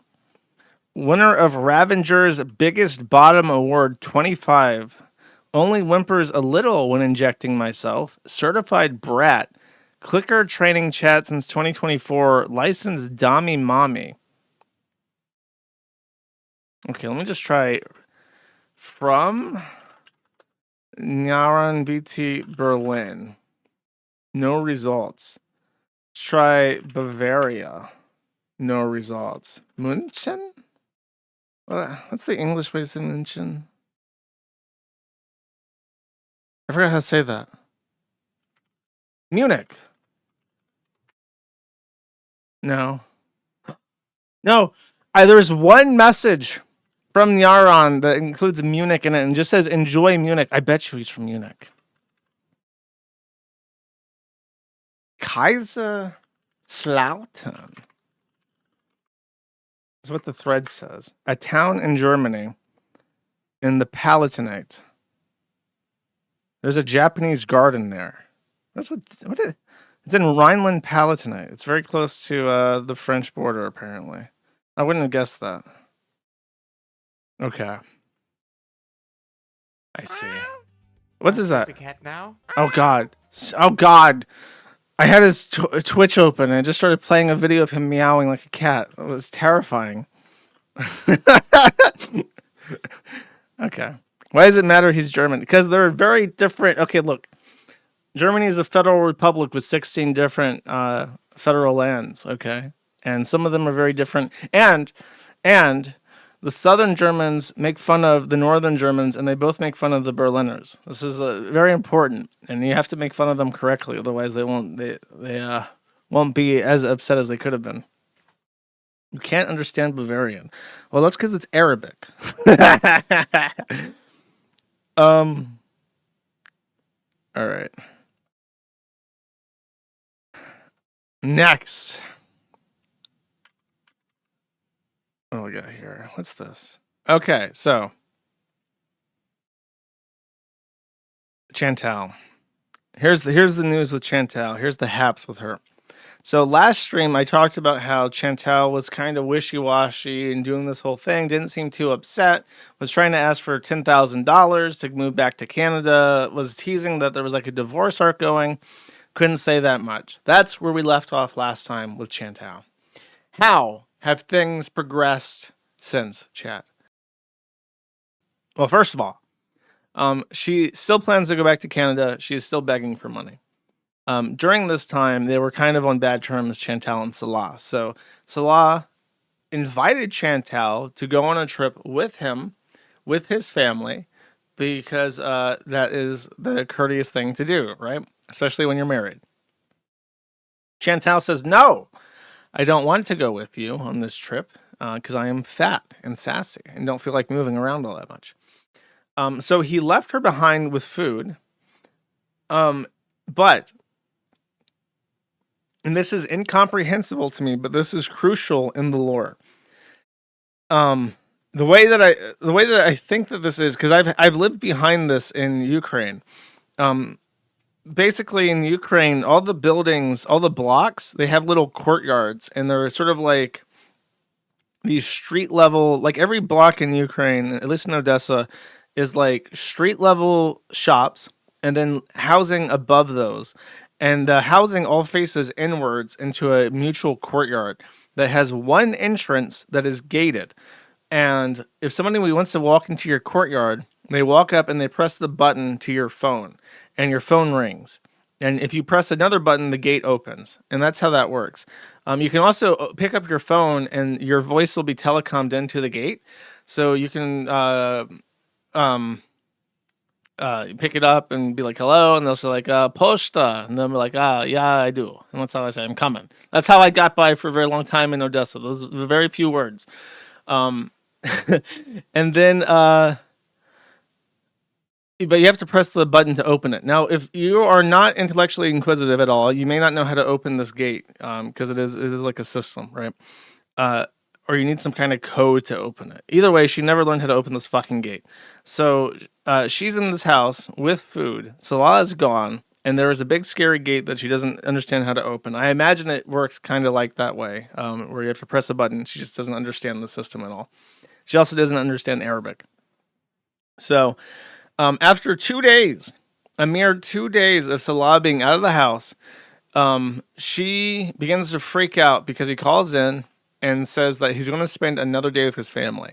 She is now concerned that she is going to run out of food and die from starvation because Salah is not there to feed her continuously during these trying times. So she literally starts pulling out her phone and having a mental breakdown on live stream, going over how she's scared, she doesn't know what to do. Salah apparently has her bank card, so she can't flee the country, and they have a big fight. This is important, okay? This is important. This is the message that she showed to show him threatening her. Because she's before this, she said to him or called him a son of a bitch. Now, in English, when you say son of a bitch, it's like a logical non sequitur insult. It's like in Chinese, the way that you say fuck you in Chinese, you go tama, and that just means your mother. But the mere implication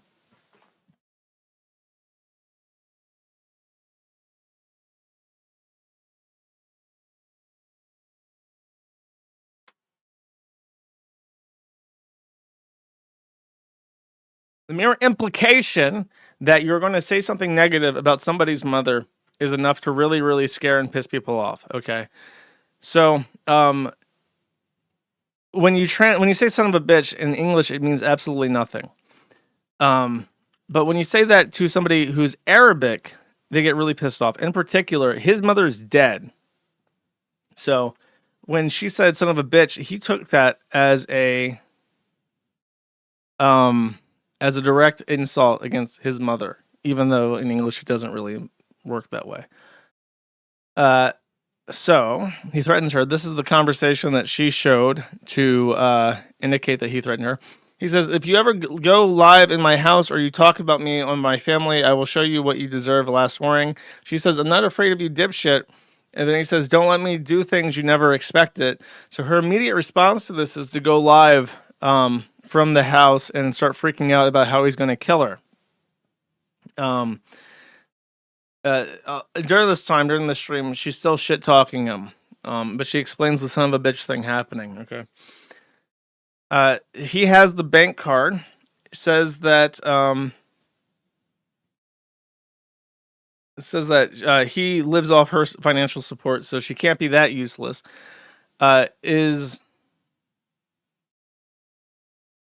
No, sorry, I read that out of order.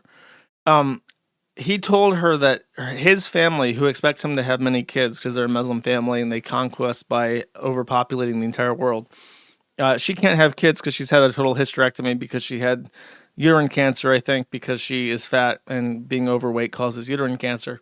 So his family thinks of her as a useless woman. She says that she can't be so useless because they still take her money. She's afraid of the family because she's talking back to a man, and that's like a death penalty in Islam. Salah said in the chat. So Salah's like active in her chat while she's live. So he's trying to enjoy a nice his family's trying to enjoy like a nice family vacation. And meanwhile, Salah is like active on his phone the entire time because his fat Canadian wife is having a melty at home. And apparently in private, so according to Salah in the chat, said that Chantal threatened to destroy their entire house. Like just trash it before he got back. He's also asking that people stop making fun of his family, but they refuse because I guess he's afraid of upsetting his family, and nobody gives a shit. The chat is actually trying to advise her to not be live and not continue to threaten and make fun of Salah because she's in Syria, and if they kill her, there will be no recourse against him because it's Syria. She says, fuck you, bitch, I do what I want, and just starts continuing to stream. I think during one of these streams lasts like 6 fucking hours. She did end up deleting the stream. But in one of them, there's the part where somebody comes over and tries to open the gate, and she doesn't know the gate code. So she can't manipulate the gate and open it because it has like a code. You can't just press a button or whatever. And then Salah brings her food and she calms down. That is the gist of it. I have some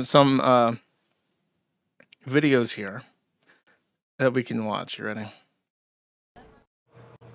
Hi. Just a heads up, a warning. These are mostly audio only because she can't stream video because the internet is so bad.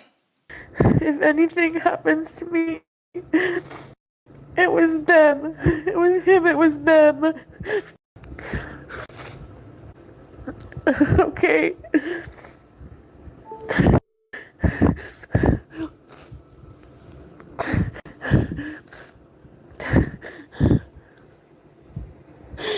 We were fighting. and calling each other bad names, but then he threatened me. He's threatening me. I can't call the police. They're probably on his fucking side. Okay, so I should explain. This was of interest to me because I'm a problem solver. And I see this problem. I think, that's a weird problem to be in. Who do you contact in such a situation? Canada does not maintain diplomatic relations with Syria. There is no embassy inside of Syria that you can contact. There is supposedly an international helpline that you can reach in Ottawa that could potentially help. But in general, there is no consular service available to you in Syria. Romania is the protecting power of Canadians in Syria. And I should explain that in countries where there are no direct diplomatic relations, certain other countries will agree to offer limited consular services for friendly countries that don't have representation in that country. So in this instance, Canada has no relationship with Syria. Romania does. Romania offers consular services to Canadians who are stuck in Syria. A similar example, by the way, would be Sweden is the protecting power for Americans in the DPRK, where there's only like embassies for Sweden and Switzerland from Europe for the entire continent. Just as a fun international geopolitic thing.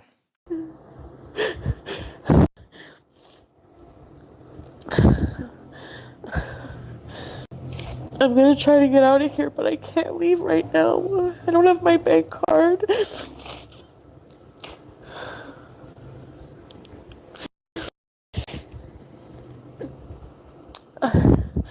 I gave it to him to see if there was anywhere where he could get money for me.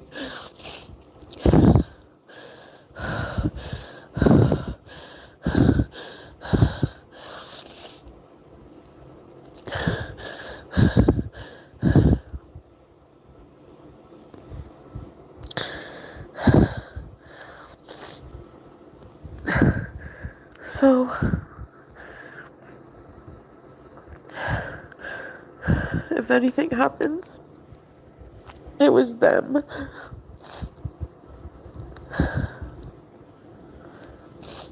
He's a raging lunatic.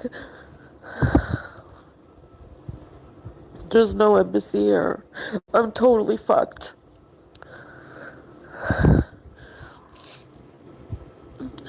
And now if he comes back, I'm gonna be afraid. And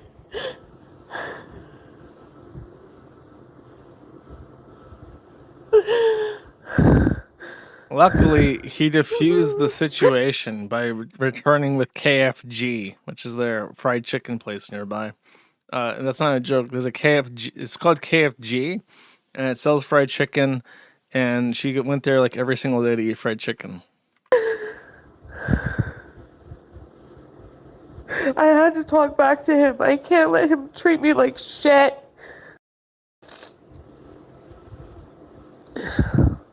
He just called me a piece of shit. You're a piece of shit.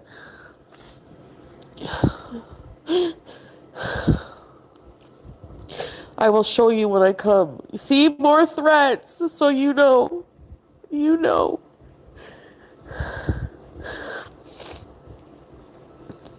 If something happens, it's him. You just insulted me and my dead mom. No, I didn't, you fucking liar.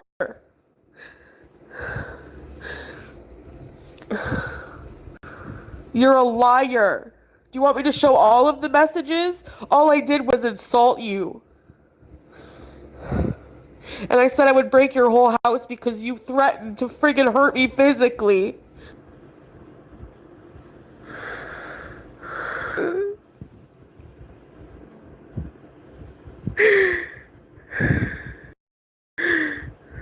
Son of a bitch is not insulting your mom.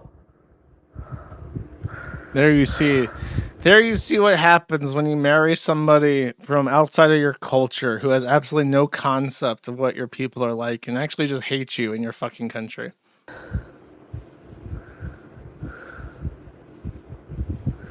I'm losing my family over someone like you insulting my innocent family. Excuse me? You're a narcissist.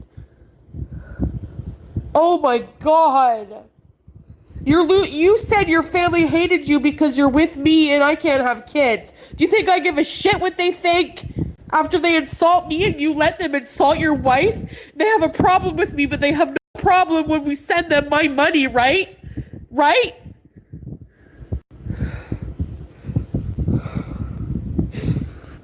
Do you really want me to go there?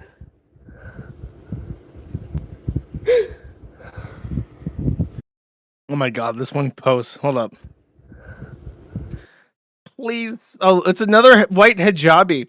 Please don't get him more upset. Allah would want you guys to come together with some kind of resolution. Actually, Allah would want this fat bitch fucking dead and beheaded. Dumb retard cunt.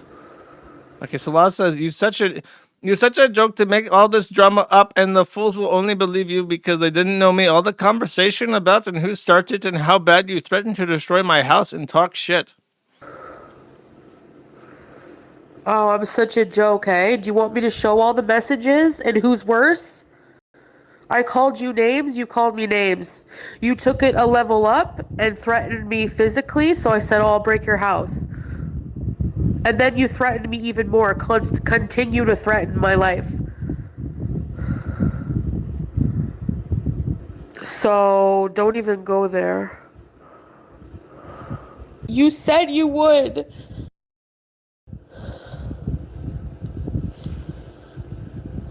You said you would hurt me. Listen, I won't talk about you. You don't talk about me. You leave me alone. Come back. Give me my stuff. And I'll be out of here.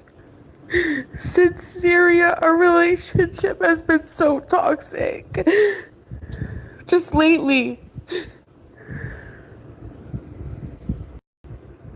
I'm really sad it had to end this way. But I feel so awful. X Mashley or XM Ashley X saw this opportunity this time and thought, I should be a mod. Mod me, Chantal. Mod me. I know you don't have anything else to do right now than mod me. I feel so awful here and the things, how you make me feel.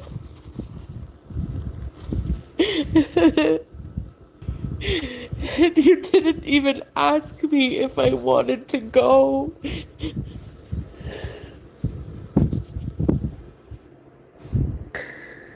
You just make decisions without asking me. I friggin' hate it. Like I don't even matter. I don't even matter.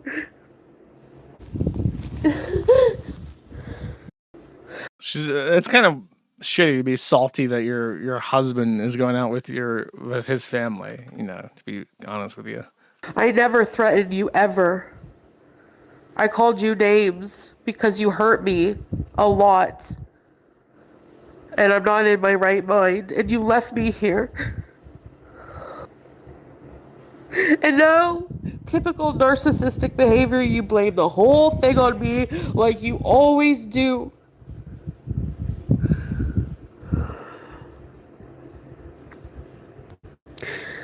If he stubs his toe, he blames me for the furniture being in the way. I'm not even kidding. Why is this here? I used to talk about Amy Ramadan too. She's another like fat white hijabi that's married to a Muslim. I think she's married in the US though. No, she used to be a part of my consortium of female locals to talk about. Amy Ramadan supposedly has been active again for the first time in a long time. She's another baby now. She's another brown Muslim baby that she popped into this fucking country. And then you want to sit there and say I'm liar and it's all my fault.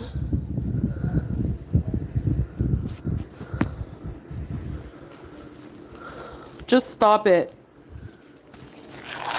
We both hurt each other and you don't take any responsibility. Anyway. Okay, and then this is the part about the doorbell. Okay, this is just the picture you're seeing is like the intro clip. I think this is the doorbell. He'll be home in about 2 hours. A long drive, and he's gonna bring food.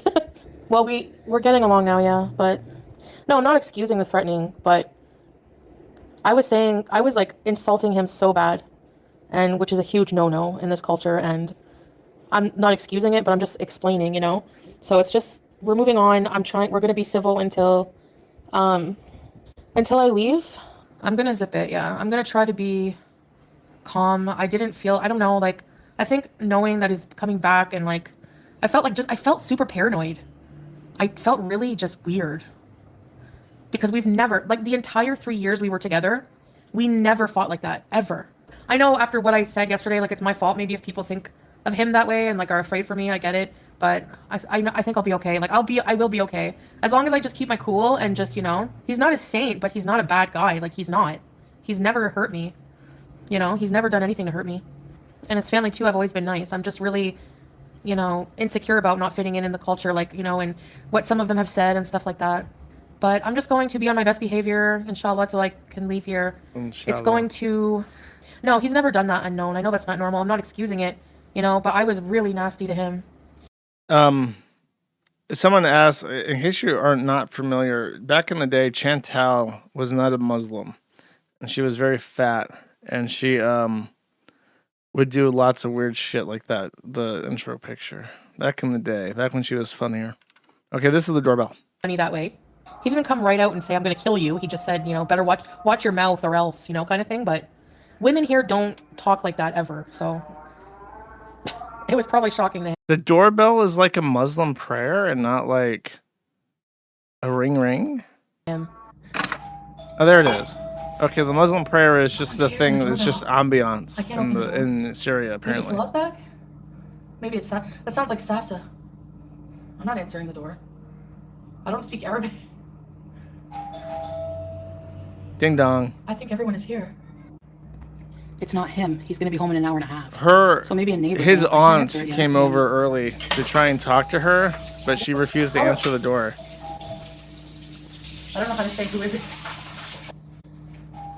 This apparently goes on for 30 minutes, and she refuses to answer the door and just lets that woman stand out there in the fucking hot sun, ringing the doorbell. Give up or what? Salah's not home. Okay, so even Salah told me to ignore. If Salah says ignore, I'm ignoring. Okay, apparently this woman is pissed off and on her own crusade. Okay. Apparently that goes on for another 20 minutes, chat. The Syria SWAT. So since then, he brought the KFG. She's satisfied. She still intends to go back to Canada. She says she's now like unable to walk, so she's getting a motorized scooter, and she's already found a place in Canada to rent that offer. Now, here's how smart Chantal is. There's actually an update to this, I think, already. There is. Okay, so right before my stream went live, she explained that she had found a place willing to rent to her, but they asked for the deposit up front before they actually formally approved her or gave her a contract to sign. And like a retard, she just sent some fucking Jeet deposit money. Because, you know, housing crisis. There's a housing crisis in Canada. So there are these scam ads that have fake listings that will ask for the deposit money up front so they can just take your fucking money. And she found one of these and uncritically just gave the deposit over. And supposedly that's now a scam. So she's discovering how vibrant and diverse her country is, and that there are now just roving gangs of Jeets stealing her fucking money because there's a zero trust society where Indians live. Okay. And there you go. Yes, the smart is sarcastic. I'm explaining how she fell for a fucking Jeet scam. Come on, bro. All right, in Super Smash Bros, there is a video by Technicals, one of the good ones, chat, one of the good ones. And he explains that the Jewish guy, Cody Schwab, who's like the top Super Smash Bros Melee player, has a girlfriend who's out there looking to and flirting with other women, supposedly. Let's take a listen. It's a very small part of this entire video that I listened to, hoping for more funny stuff, but there was nothing. This was the funniest part. What a human being is. By the way, Cody, your girl's on male to female Reddits looking for a wife. Of course, his girlfriend is also a tranny. Apparently, he's very active. Let me use this before I bring it up. So this is what his girlfriend, quote unquote, is up to. You ready? In R Traps, do you want another one in this outfit? R Traps, want to come down my trap rabbit hole? R Traps, would you put me under your tree? R Traps, would you bring me home to your parents? He is active in R Traps, R Femboys, R Super Smash Bros. Melee, R Sissies, dude, I have to show this picture. That's really funny. That's not a joke. Traps, Femboys, Super Smash Bros. Melee, Sissies, Cross-Dressing, and T-Girls. And then this is another one. Our Traps Gone Wild, our Trans Porn, our MTF, our Shemale's Paradise, our MTF Selfies, our Live Stream Fail, our Trans, our Femdom, our Shemales, our Trans Positive, our Traps Aren't Gay, our No Game, No Life, which is dedicated to a series called No Game, No Life, our Crossplay, which is, according to the description, an opposite gender cosplaying appreciation board. Our Real Ahigao, dedicated to in real life hentai orgasm faces. Our Overwatch. I will show you this because this is also very funny. Our Gone Wild CD, which is for cross-dressers, I guess. Our Androgyny. This fucking guy wishes. And then our Trans Women. And the rest is like docs. Cool. Awesome. Okay. That is your update on the Super Smash Bros. Melee community. Let me take off my glasses here and rub my eyes, because I have to figure out what I want to say to this, and I have been not entirely sure. So, can I get a waving hand emoji in chat if you watched Metokur's last stream? And then actually give me a waving hand emoji and then a thumbs up or a thumbs down if you liked it. Okay. Let's do this. Okay, I'm seeing some waving hand. I see like one. I'm seeing some thumbs downs. Okay, I need to know how to respond to my own audience. I quit watching him, says Boss Man. I see lots of grimaces. Lots of grimaces. Okay, Anime Game 816 liked it. Never seen him? Really? It was depressing. 5 out of 10. Crybaby Gem. Okay. I want to be sensitive about this because here's the gist. Okay. Metokur, who is held in extremely high regard by a significant amount of crossover audience, has always been a sort of above it all nihilistic millennial, such as myself. I fall into this category. And he has always avoided taking things too seriously. And that started to end around COVID. He took COVID very seriously because of his health conditions, which included a compromised immune system. And since then, I suppose it would not be incorrect to say that he's just waiting to die based off what he said publicly. He made a final goodbye stream some years ago, which I never watched because it featured Pippa Pipkins, and I just couldn't fucking bring myself to listen to Jim talk to Pippa Pipkins. But that was supposed to be the final stream. I want to say that was in 2022 at the end of the year. It could even be 2021. It was a while ago. And despite being the final stream, he's made several more because he's still alive. And supposedly the money that he makes from these streams is to go to his wife, Jade, who probably will survive him, right? So that's the whole point. End of 2022. Okay. So it's been a meme for a while now with A-Logs that his final stream was 3 years ago and he's still making streams. And not too frequently. Supposedly his health is really, really bad. He's in palliative care.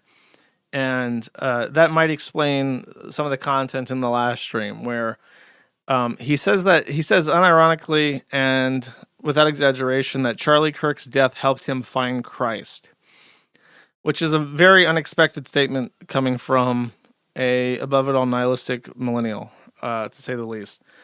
And it came out of nowhere because Jim hasn't really talked about religion ever. I want to say there was one thing that he said at some point about how religion makes a lot more sense to him now because the traditions attached to religion kept away undesirable things like trannies, because what became I agree with him on this perspective. What became facets of religious cultures were memes, like in a genetic mimetic sense, that there were certain ideas that were inductive to growth and health in a society that we passed along as religious ideas, that preserved a surviving mimetic concept that kept out undesirable traits such as transsexuals.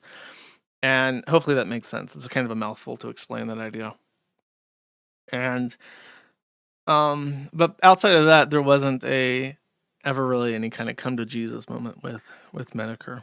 He sounded kind of choked up, and supposedly in palliative care, there's a religious aspect to it, and to deal with chronic pain and potentially impending death, they try to have a religious, or not necessarily religious because they don't do that. It's not like a Jesus thing. It's more of a we're all stardust type thing, because these are usually quite secular. So a lot of people were torn on this. A lot of people were very happy. A lot of people were not. I had no strong reaction to it, which sounds weird. It's kind of like a dour stream, and it was like a huge change in character, but I don't know. I didn't have a particularly strong reaction, but I feel like if I didn't mention it, I would be remiss. A lot of people, I'll say this, a lot of people thought it was like super embarrassing. I didn't see it like that. And it's just in part because it's sort of like, it's when you're dying, why do you give a fuck about what people think about what you say? You know what I mean? It's like the old people mentality. Like, I don't give a fuck about what you think. I'm dying. I'm 80. I don't give a shit. So I kind of understand just like doing whatever you want, saying whatever you want, and not giving a fuck. I think the thing that caught more people off guard, even more so than the religious element to it, was he says that in the future we are entering a post-scarcity Star Trek style golden age utopia of the United States, and that he is remiss that he will not be able to see it, but is so thankful that he got to see the beginning of it. And he kind of like implied that Trump being president was the beginning of this. So that was a take that a lot of people took even more issue with than anything he said about religion or whatever before then. So I'm not. I don't think we're quite at the Star Trek post haste phase of society. We have to get rid of the Muslims first. Once we we got a couple million obstacles in the way of Captain Picard split finger greetings, okay? But we'll get there. I trust the plan. We're getting rid of them. So yeah, I don't know. I feel kind of bad. I don't really have anything to say. Anything I say would be either too mean or... Not that I have anything mean to say, but if I tried to develop my thoughts on some kind of extremely pointed statement, it would just be unnecessarily vindictive sounding or dismissive or whatever. But there you go. I understand it. I was tempted not to listen to it because there are streams that I miss, like the Pippa stream. I just said, nah, that's not for me. What actually got me to listen to it, I remember this now. Someone said that Jim converted to Christianity, found Christ, and denounced VTubers. I'm like, ho. Well. Let's check in on this stream after all. And then I listened through, and he fucking lied. I should honestly ban that guy, because I listened to the entire fucking stream waiting for him to say that he denounces VTubers, and it was a fucking lie. Made at my expense. Baited. Literally baited. Fuck that guy. I need to hunt him down like a dog now.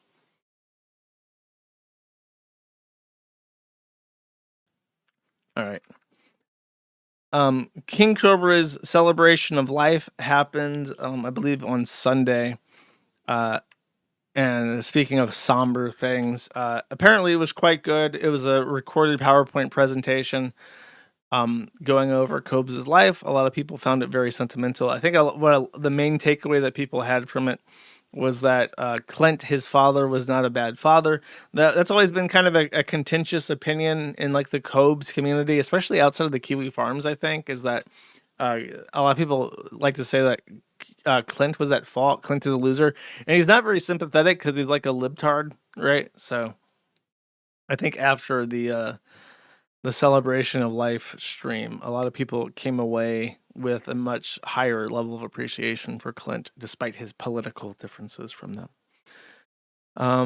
But other than that, I don't want to go into it because it's kind of dour and depressing. It is archived. It's up. I don't know if you want to go see it. By the way, I didn't even mention that there was this really nice.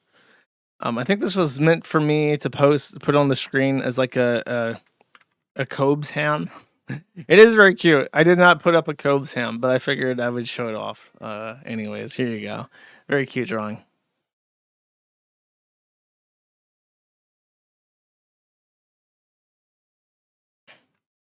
Yeah, look, I'm not saying that the guy is perfect, but I don't think he's a villain per se. By the way, you know what's really cool? Have I done this before? I think I can go to the background. Oh yeah, I can do this. Oh yeah, look at this. Ha! Fuck that pile up. Ba, ba, ba, bum, bum. How do I do this? It's with my mind, chat. I have extraordinary psychic talents, chat. And you didn't even know. You didn't even know that I could do that. I just kept such secrets. It was just bothering me. I was covering up the text. And I gotta fuck this shit up. Awesome. Okay. There's only a little bit left, I think. Uh-oh. Okay, this is a new thread. Let's read it together, chap. This is about Nocturne, aka Oblivion Noir, aka Donahue B85, aka Ben Donahue 17, aka the Dark Lord 176. This guy is a tranny lolicon, and I think what is remarkable about him to the audience of this thread is that you can see his real life decline from like normal looking retard kid to kind of gimpy failed male to like tranny. And it covers that. Okay. Apparently he's from the JK Rowling thread. Let's play this video. Can I? Uh-oh. This video is risky. Let me read this and then I'll try to play it if I can. Okay. Nocturne.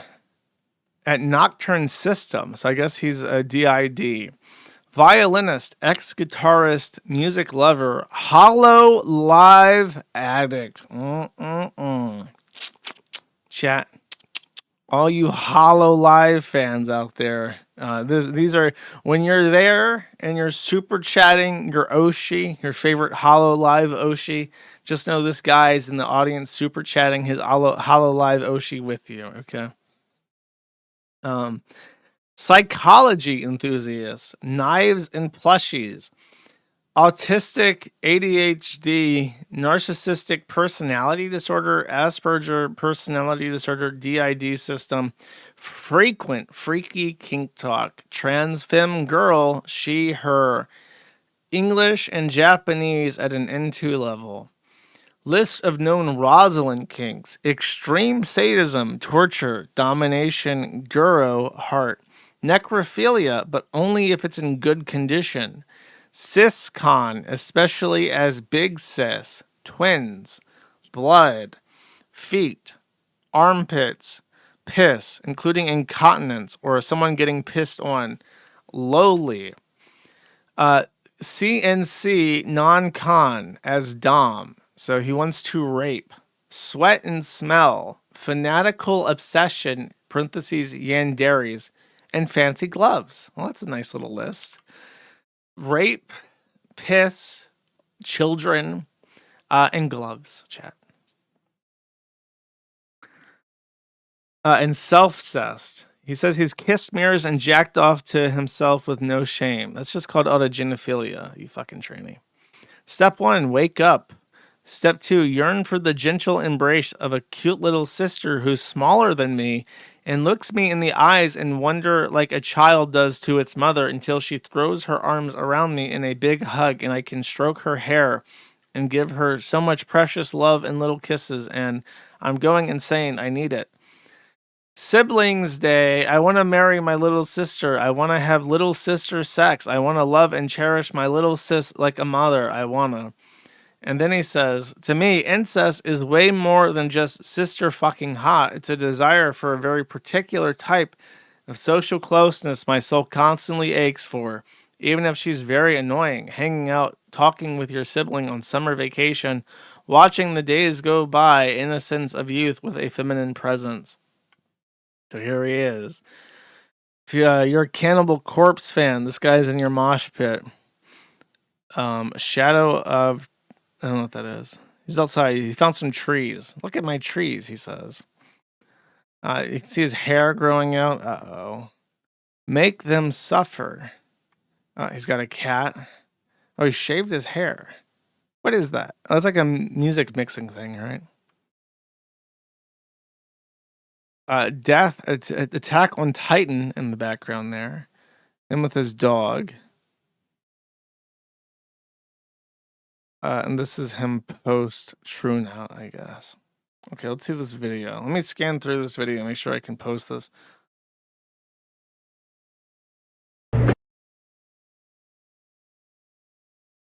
This is him playing with his man tits. So I'm not going to post this because I don't think I can do that. That might be sexual content.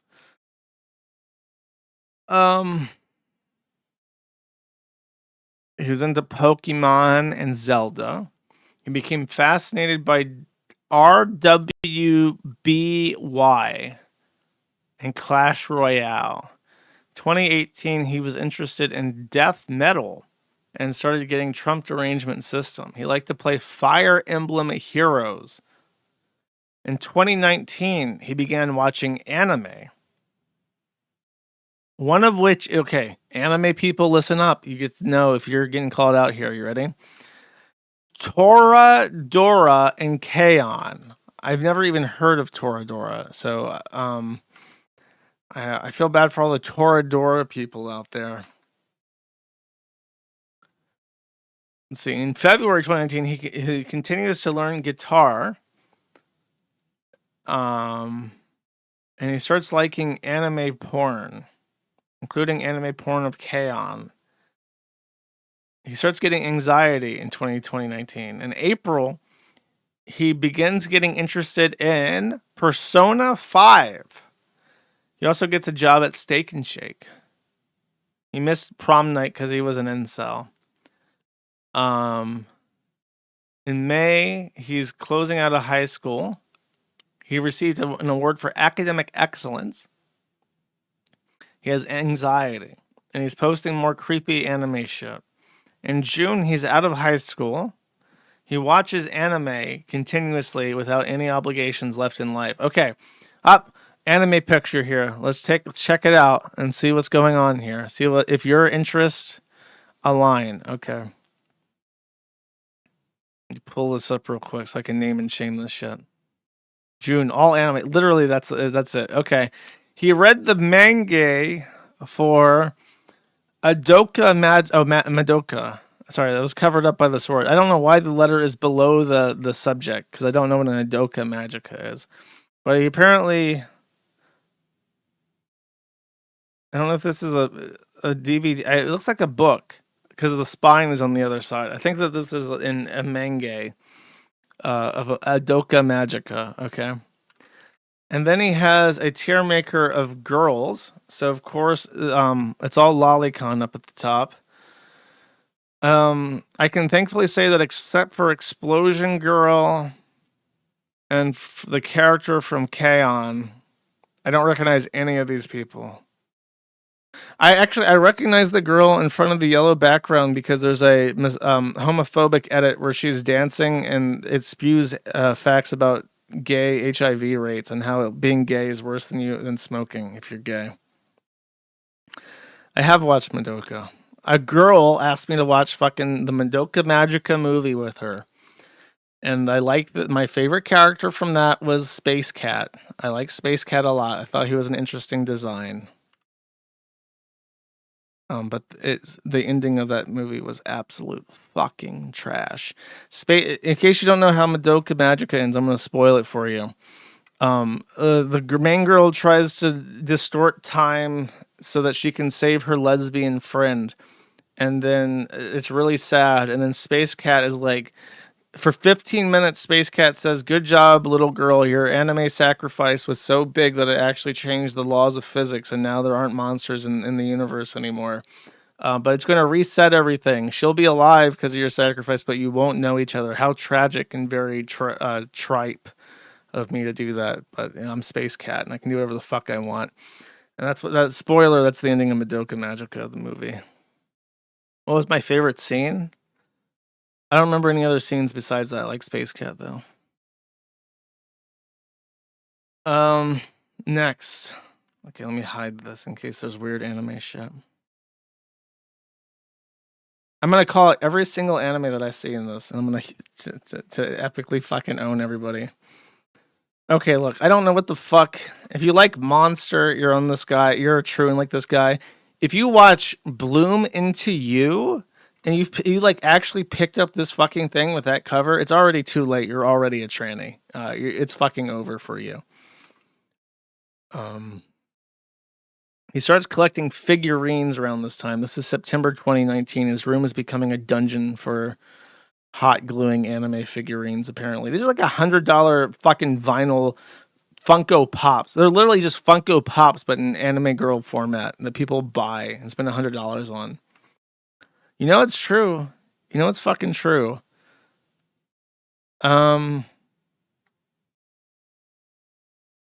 More bullshit with anime figurines. More bullshit. January 20. More bullshit. Look, I just want to make fun of the anime characters, okay? He says something about the Daily Caller. The Daily Caller says pedophiles believe they should be part of the LGBT community. And then this guy says, listen, even if you're not hurting children, you have the creepy attraction. It's about the concept. I can go fuck a guy consensually and it's not going to hurt anyone, but a pedo that acts on their desires can ruin a kid's life. That's not part of us. Get mental help. So now he's like LGBT, apparently. God, he buys so many of these plastic toys. Dude, if you own one of these anime Funko Pops, shame on you. Throw that shit out. Don't even sell it on eBay. Just fucking melt it down into a disc and throw it at the wall to shatter it. It's fucking cringe. More bullshit. Starting to turn out looking in June 2020. I need more shows that I can make fun of people for watching. He has an Earth Band poster. I don't know what that is. I think that's like a band. Okay, I got you. It does say band in the user handle. I think now he's no longer even watching anime because he's not posting any more posters I can make fun of. He's just masturbating to porn. I guess that's how the cycle goes. You watch K-On! And then you just stop watching. You like get really big into anime and you watch like 40 hours of it a week. And then after a couple months, you're just a coomer. You're not even watching anime. You're just watching the porn tags for the new shows coming out. Is this what happens? By the way, if you're an anime, stick around. I have a question for you later. All right. Just so you know, this guy is Nocturne. If you're into making fun of weeaboos, he's your new go-to. Kind of a small update. That Adrian Blair, the Ralph fucker who now fucks that Rockin' House guy that's like a tour node operator, she's been actually catching waves in like the pro-anonymity people by posting these exposés alleging that the federal government has been extra mean to her boyfriend for running tour nodes. But what he actually got scooped up for was as outlined by this other base black guy, hashtag one of the good ones, Mental Outlaw. He got scooped up for hacking his old job and costing them $500,000. And what she alleges is that they held on to this and charged him right before the statute of limitations expired because he wouldn't help them decrypt Tor traffic, which is nonsense. But that's what she alleges. So I trust the DOJ because anyone that Tacky is willing to fuck is a retard. That's my opinion on this. Still mostly famous for the ass napkins threat. That is correct. She's the one that fucked the other ED sysop guy that had anal seepage because he got his asshole fucked so hard by like his uncle or something that he could no longer poop properly. So instead of wearing like a diaper or doing anything dignified, he would literally just stuff napkins into his butt crack to soak up the poo. And then instead of flushing the poo napkins, he would leave them on the ground. And then Adrian Blair, aka the guy that was fucking this Rockin' House guy and is trying to catch like black hat waves, she would wander around the house, and as she saw the poo napkins, she would throw them away. If you think that anything that I said is fake, just go to whatever search engine, type in Kiwi Farms ass napkins, Adrian Blair. Find that thread. It's legendary. And read it. These are all things that she directly said herself. And somehow the Kiwi Farms was able to not chase her off by making fun of her until she divulged all these deep, dark secrets about this loser that she was fucking. There you go. All right, I got a little bit of boss man tint, of course, a little bit of boss man tints. So he got banned on Twitch, and immediately he decided to stream this. Let's see what he's up to. 1 week, slow count plummeting. 1 week, no fucking shuffle reloads, probably. I mean, maybe, I don't know. Maybe it'll be 500, I don't fucking know. That kind of shitty, though. That's kind of shitty, bro. Not gonna lie, pretty shitty. Oh well. I'm gonna go to bed, though. I shouldn't even be alive right now. You know?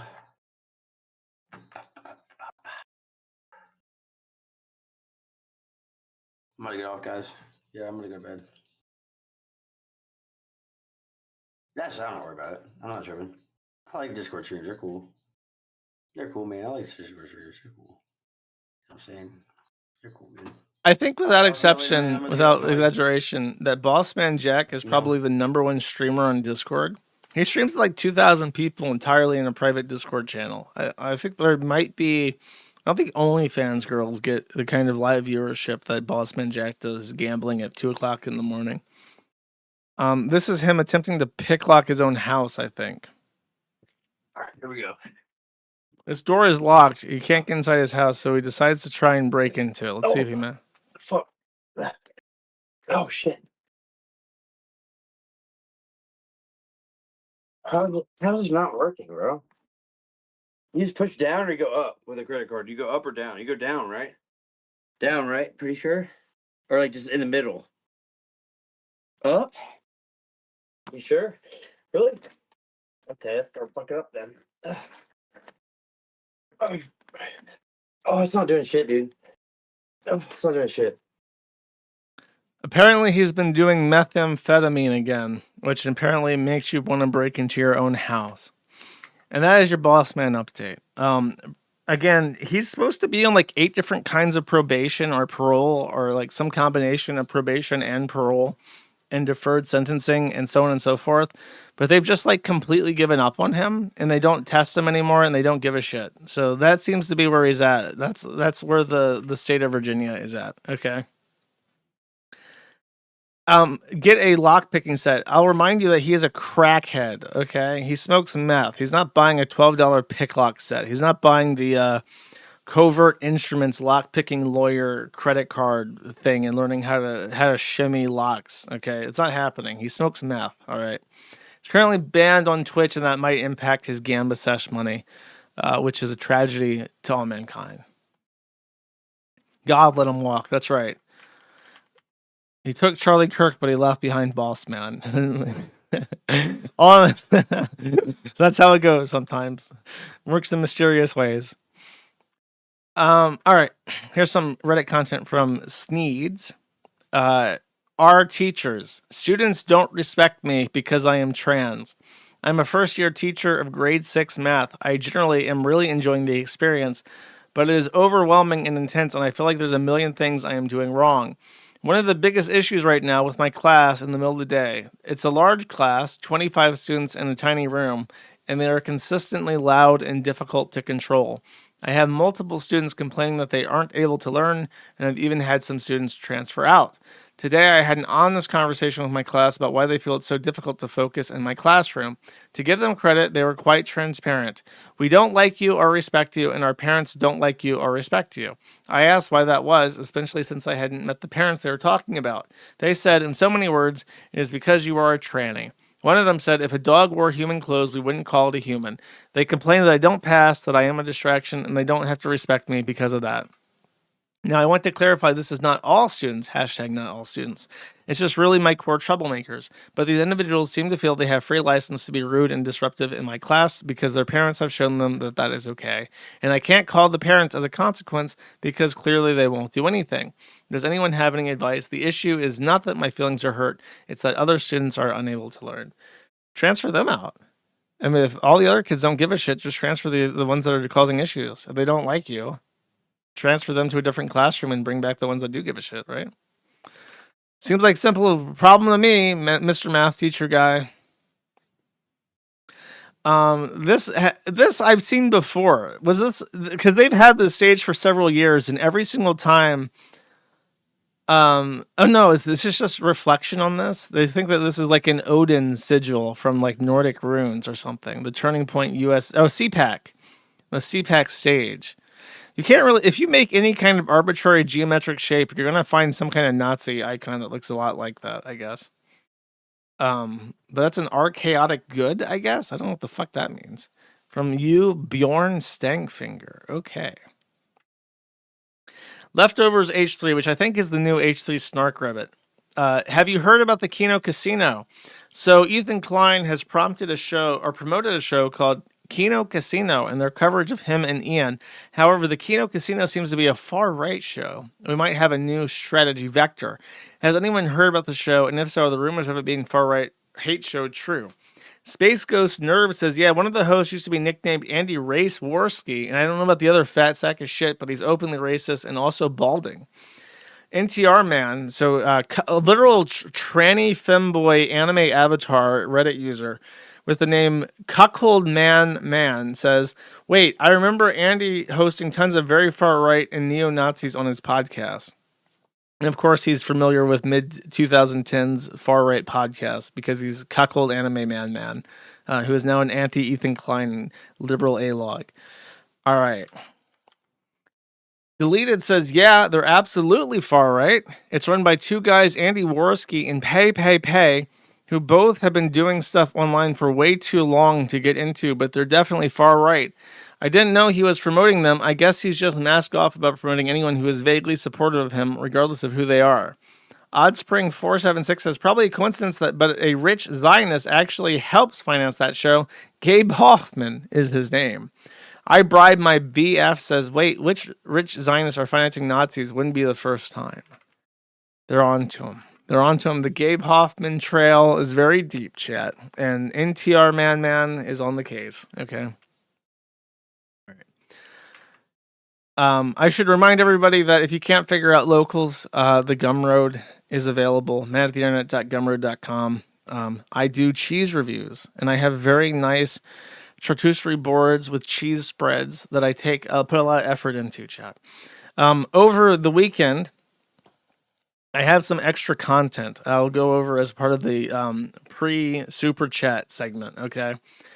But I will be doing a review of Butch Killigan 1, 2, and then also, let me get the name of this book real quick. It will not be Harriet Porber and the Transsexual Cephalosaurus. This is Red Hood. My tranny comic arrived. I've only looked at the cover, and I gotta say, it fucking sucks. I'm already extremely disappointed, and I'll just get into it here in a second, okay? So I did my mail run, and part of my mail run, I took pictures of all the stuff I got. If you sent me anything, by the way, if you sent me any kind of letter, I read it as it came in. It's been over a year. And unfortunately, just because of how the box is organized, I don't know who gave what, but I am going to go over a lot of it. I received a bunch of 1964 JFK silver coins. They're $90 each, or not 90% silver each. There's about 30 of them. I've inspected them. Now, this is true. I have an assortment of instruments that you can see here, including I don't even know what you call that. I forgot the name of it, but I have this mathematical measuring thing. I have a scale, and I have extremely powerful rare earth magnets. A caliper, thank you. And when I went to flea markets in Europe, I would take these with me. And if the person behind the desk was brown, I would inspect their coins right in front of them. And I remember vividly one instance, because I got burned. I bought a fucking coin for like 40 euros that the guy swore up and down was 100% real. And he was like Arab. And I believed him because it had toning to it. It had a very pretty silver tone to it. And I thought that's kind of a weird detail to make on a fake coin. So I bought this, and it was fucking fake. It was fake as shit. They even faked the fucking silver toning to sell these things at flea markets. It's not even like on websites. It's like at random people in the street. So I was so burned by this, I bought all this shit. I remember one time I was inspecting a similar coin, and the guy was brown, so I whipped out all my equipment. And the first thing I did is silver is what they call ferromagnetic, which means it's weakly magnetic. If you put a rare earth magnet on a non-magnetic piece of metal, it will slide right off. If you put it on a magnetic piece of metal, it will stick tightly. If you put it on a piece of silver, it will slide off very slowly and then hang at the end, kind of like a water drop. And it's very hard to explain this, but that's how it acts. So I put the magnet on the coin, and it went tink and stuck right the fuck to it like a fridge. And I remember looking this fucking Arab in the eyes like, I got you, motherfucker. You were going to sell me this fucking fake piece of shit that you did fake fucking toning on, but I got you, bitch. I figured this out. I looked him out, and I put that fucker back on the table, and I walked away. And now he knows. He knows that white boy figured his ass out. All right. So that's my JFK. I did some measurement. This is a close-up of it. Just really nice. Check that out. That Americana does not get much better than this fucking emblem right here. This is peak fucking Americana. This was when we had a real proper country. This shit. This carving right here. JFK. I checked, by the way, none of the coins are special. There's one that has a mint mark, and none of them have the fancy hair. Okay, this is my desk. I'm wearing gloves to protect my identity. There's a reason why I can't get into the Secret Service. I will not explain more. This is me explaining the magnet thing. That's a little itty bitty rare earth magnet, and that is a 1 ounce pure collectible thing. And that's also a beautiful American engraving right there. But I'm just showing how I test it. Big stack of it. It's 100 grams thereabout. They're a little bit less than what they say on the website, but I tested all of them, chat. My beautiful silver. I believe this all came from a user called Non-Consensual Pronouns. And they're very funny. They're all Halloween themed. And that little coin that looks like a dime is actually what they call rough silver, I think. And it's basically when they take a stamper and they take a hot piece of silver and then they stamp it and it creates like a rough edge, kind of like an old Roman coin that you might see. And it's very cool looking. So all this is Halloween themed, and it's very nice. And I appreciate it a lot. My rule is I don't buy coins outside of the country of origin. And I don't usually buy stuff like this, but it's really nice. I'll probably put that in my next cheese picture. Someone sent in a Year of the Horse piece of silver. Here's the horse right there. And I weighed it, and that's a troy ounce. So it's 1 troy ounce. That was chinky, so I extra special tested it. Never trust the Asian coins either, chat. They're always fake. And as you can see, I made sure to specifically include the magnet test because they might hollow the coin out, or they might fill it with another filler to make it look like an ounce and weigh like an ounce, but they usually fuck up the magnet. So the magnet is very important, chat. Someone sent in a silver, I haven't pulled this out of the package yet, but I'm pretty sure it's silver just by looking at it. This is a silver proof Wisconsin quarter, which, as you may see, has a cow, a cheese, and a corn. 3 of my favorite things, all in one piece of silver. So really incredible, amazing, silver proof quarter right there, chat. I think you ever sent that. Then this was a 50 kroner. I think his name is Tizo. It's either Tito or Tizo or Tito. But he was the head of the Slovak state, which was a German puppet state after the annexation of Czechia in World War II. Briefly existed for the duration of the war. And they minted silver coins with his face on it in 1944. So I always had an interest in getting one of these. And Tito was the Yugoslav guy. Tizo was the Slovakian. So I got one of these. This was also a gift from somebody in Slovakia. I remember when they sent it to me, guys. I told them, don't send me something that you bought online. You have to go find it in a flea market, and they did. And that's really awesome. I appreciate that. Cows are a favorite of Josh. Yeah, I run a website called the Kiwi Farms full of little cows, bro. Come on now. This is me measuring it. I measure all the fancy foreign metals because just want to be sure it is real. And it is real and raw, chat. This is the reverse of it. They still use that double-sided Orthodox cross. It's very Slovakian. It's very unique to their country. And I think they still use it on the flag to this day. This was from the Alaskan Mint. It is a gray whale, chat. It's just a regular round, but it's in a very cool little box. Somebody bought this from the Alaskan Mint because I think they were from Alaska, so they got me an Alaskan Mint coin. Very cool, chat. Can you buy this? No, not for sale. These are mine. Get your own. These, by the way, someone, I think 2 different people bought me like a proper, I even have different pictures. This is the United States Mint American Eagle. One for 2024 and one for 2025. It has a very cool box with the Treasury logo on it. A certificate of authenticity from the director of the U.S. Mint. And then mirror polish. Have to be super careful with that, okay? And that's the reverse. Check out that fucking reverse, chat. Isn't that beautiful? It's amazing. Okay. Someone else sent me a watch. And if you're this guy, you need to contact me because I have to thank you for it. He also sent me a piece of copper. And I'm getting used to wearing a watch, chat. My only complaint with it is that he replaced the dial. It's a mechanical watch, so you have to wind it every day. But my only complaint with it is that he replaced the knob, and the knob is a little bit bigger than the actual face of the watch, so it kind of digs into the skin just a little bit. It's not a Casio, it's a Whitnauer. So now I have a watch, chat. I'm a very, very refined person. Someone sent me a letter from the NAACP by Derek Johnson and Leon Russell. That card is a lifetime inward pass. I will be putting it in my wallet because one day it'll be very funny to have it. It has my name engraved on it, and it's actually metal. So it's not like a cheap card. It is a metal like sheet with my name emblazoned on it. So yeah, that's cool. I will be carrying that with me, obviously. So now can I say it? Can I say nigger, chat? I think I have. Let me get the pass here. Hold up. Where did I put it? Oh no!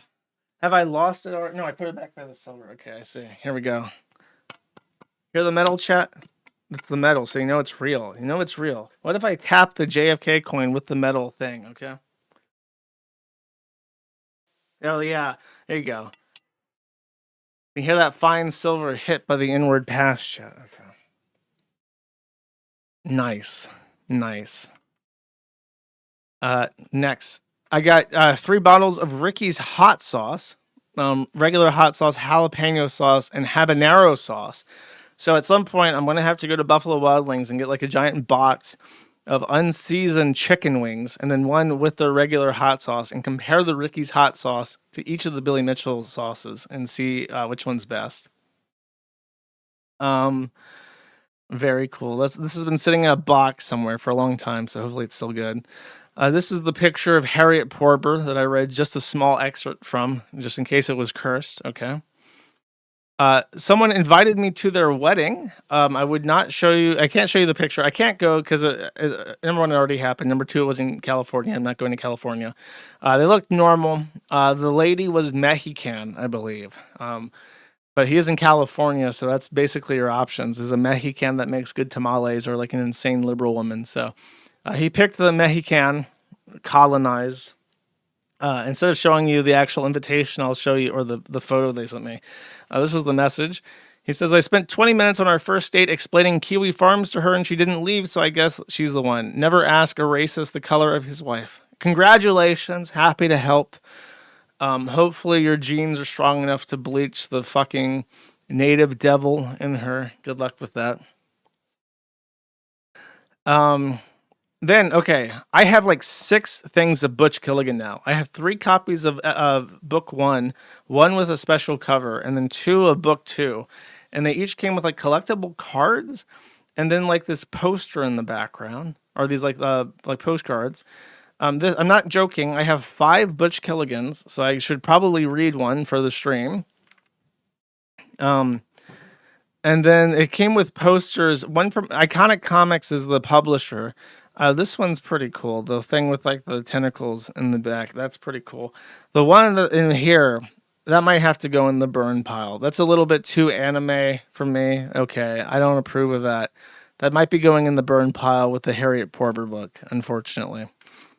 And then the other thing, now you might think, Josh, the ISO on your camera is fucked up. That picture is way too dark. Okay, here's what I got, right? This is Red Hood by DC. You can see the DC comic in it. And this is a special cover by some Asian guy. And it was the only one they had available. It was extra expensive because it's a special edition cover. The rest they had either thrown out or had already sold because they only bought like one of each. And this was one that was left. This thing is supposed to be holographic, right? So I suspected that when I got this comic, it would light up like a Charizard card and it would be super cool and shiny. It is pitch fucking black. Even in full, you can see the illumination on the top. You can see that it actually gets light in that picture. It's just so dark you can barely fucking see anything. So I was really, really disappointed by the cover because I'm like, I can't fucking. It's supposed to be a really cool collectible edition cover, and it's so dark I can't fucking see it. So that pissed me off. And then I looked. It's short as fuck. It's like 15 pages long. And look, I'll save it for the thing. Subscribe to the Gumroad, matheinternet.gumroad.com. I'm gonna compare this to Butch Killigan. Okay, I'm gonna do Sven Stoffels a favor here because I opened it and I just to look at it, and I was actually really angry. This is like the first DC comic I've ever looked at in my life. I can't fucking believe what they do to you people that buy this shit. Like, if you buy DC comics, you must be like into like sadism and non-consensual. You just like getting raped. So I'll compare it to Butch Killigan this weekend. And then I'm doing my computer thing, so I'll be doing that. This is the other cover of this, I think. Oh, it has the name of the artist.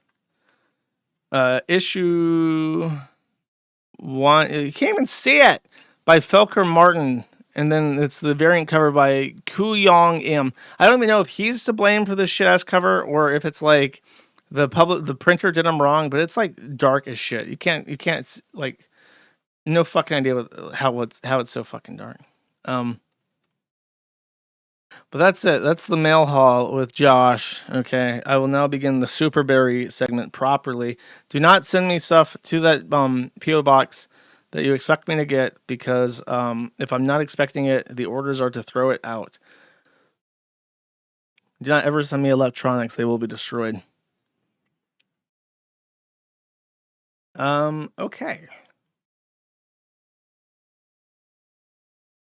So, let us begin. I promised I would read the old Monero and YouTube super chats first. So that would be the ones since the 12th.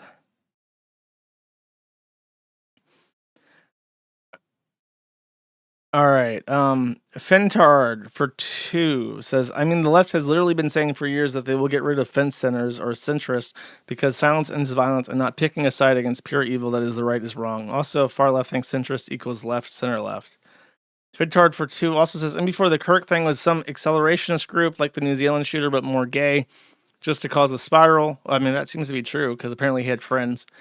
The FBI would say that, and nobody would believe them. It would just deepen the mistrust, which is also true. Because apparently he is in a circle and nobody believes it. Idaho for 3 says, hey Josh, I live in Idaho. There's barely any hoops to jump through and I can get a gun same day. I'm thinking of getting a Glock or any other handgun. Any suggestions? P.S. People get upset over your pronunciations of boys. I think it's Boise, Idaho. I don't know. I don't care, bro. It's a stupid ass fucking name. Change it. I'm not the guy to ask for gun suggestions. You should participate in the Kiwi Farms gun thread, my dude. The lowercase L Linternet for $20 says, congrats on your success over the UK and your legal case. Keep up the good fight defending the Linternet. Though bitching to the government, all things are possible. The price of liberty is eternal vigilance. It's true. I've recently brought up a new man-child hobby. My hobby is to read the Federal Registrar every day and find issues to complain about on the internet, because a lot of the things that I find to complain about, they are already extremely old and there's only a couple days left for public comment. So I'm trying to find things as they happen so I can be one of the first to complain about it. Okay. In case you're wondering, I cannot show super chats like this on the screen because they are old. I will show the new ones on the screen when I get to them. Noah M11NYC for 150 says, I stole my mom's Monero wallet. Please add me on the Fediverse. Seared Bite for 150 says, since you like to practice your German these days, can you read this headline? And then there is a nice digital crew media file. Let's see. India man ploppen Schattenfoot im Autobus. Der Autobus ist einem Stinkebus, which appears to be a man from India shit in a public bus, and then I guess verbally aloud spoke to the people in the bus and said, the bus is a stinker bus. It is no longer an autobus. It is a stinker bus. So that's what's going on in Germany, in case you're wondering.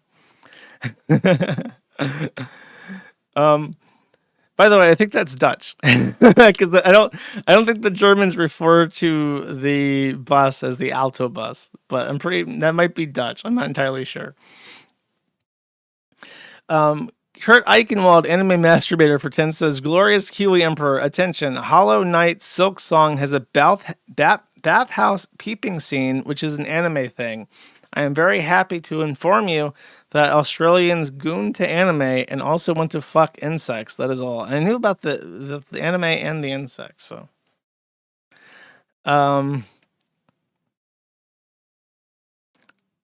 So, too many Browns in Fatherland for 1450 says, I'm in Europe for the first time, Munich specifically. I see what you mean about cheese. While I'm here, is there one cheese that you would recommend I seek out?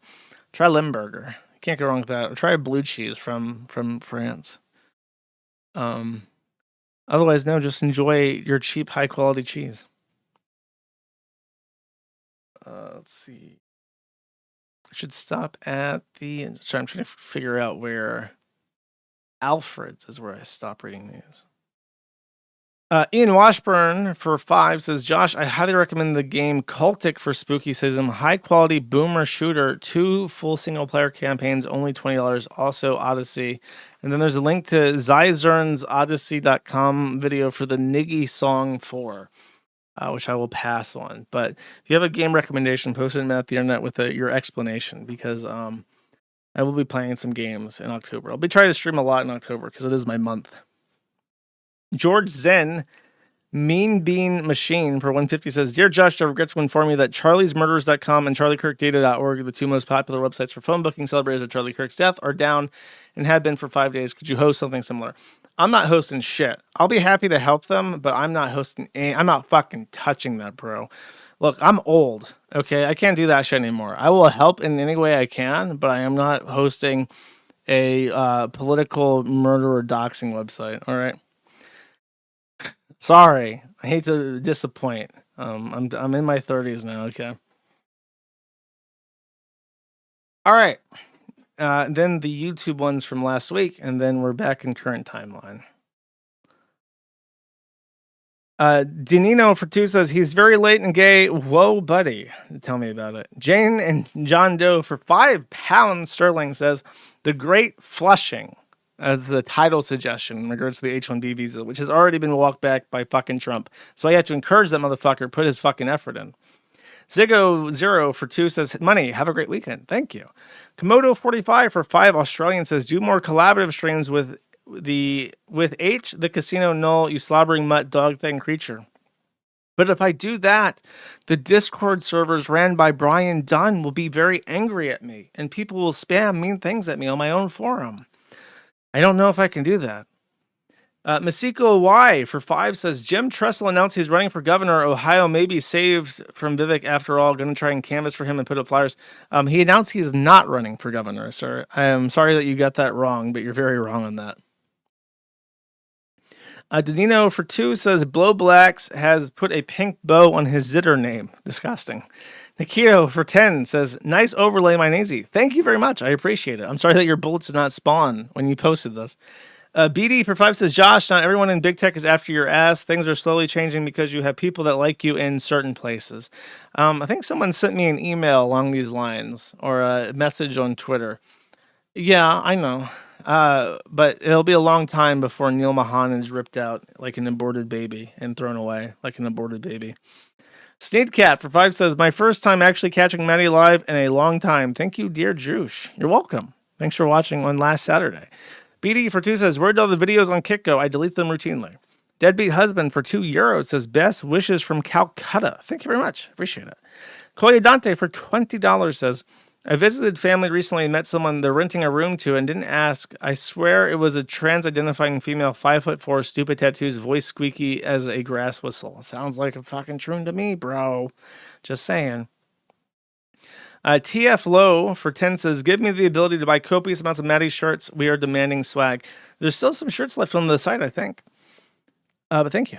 John for 2 says, BF6 cheating Troon was also on Keffel's Troonshine. I saw. I think I talked about that even. I don't know if I did. He was taking the box with the little anime boy on it. Conch Jonch for 2 it says, in case you missed it, Trump added a 100K H-1B fee. I did not miss it, but they did walk it back already. Esteban for $50 says, thanks for documenting these people who hurt children even when no one else seemed to care. It makes a difference. Not sure. That's probably referring to the Troon Shine shit, I think, is that when that came through. Thank you. John for 2 says, Onion Troon made It's Time to Stop Sam Hyde video. Oh, that didn't work out. Koy Dante for 20 says, Fenster was not Troon by a Saudi. That is misinformation. The whale was a Texan radiologist named Larry Edwards. Sorry, I didn't mean, I got the more interesting story in my head, I guess. Seth Semerzian for 20 says, going forward, this will be a weekly message raising awareness for the bad guys' Second Life trolling channel Remembrance and praying now their channel can come back. In the end, we all make it to Paknos. I don't know if you got what you were hoping for, but with the Maslin band, there's a good chance it might come through. Good luck with that. Nevergoon for 2 Canadian dollars says, can you react to Dead Internet Despot's VTuber video? No, I cannot. Sorry. All right, current timeline. Alfred Huwegenberg for 50 in Monero says, XOXO. Thank you very much. Monero Monkey for $100 says, let the bullets rain. Thank you very much. Unfortunately, you sent that too early and it didn't actually get added, but it didn't crash my site or my back end, so I guess that's a good thing. Thank you. Monero Monkey for 5 says, Ludwig is the guy who let his Smash player friend Mango get wasted and ruin his marriage by sexually harassing that Asian woman on live stream. He's a certified LA braintard. Very sad, very cringe. Kurt Eichenwald, anime masturbator for 10 says, glorious Kiwi Emperor, woe filled with sadness, voices ignored, left unread, time for Sudoku. In regards to me not reading the Monero super chats last week.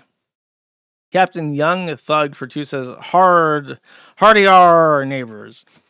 I guess he said it, but I can't abuse it, Chad. I can't abuse my past. There's a thing I'm playing for the end, I guess, for the outro song. Monero Monkey for $50 says, can't watch live. Enjoy your weekend, Jersh. Thank you very much. I appreciate it. Stone Toss for 150 says, that's not Schmorky, probably a copycat that's been using AI. The shirts do not match the quality of his old merch. Probably guy is an amateur. Also, your rep is going wild. And then I think this is something about APAC. I did see this. Matt Gaetz was calling out APAC because he's no longer on Congress.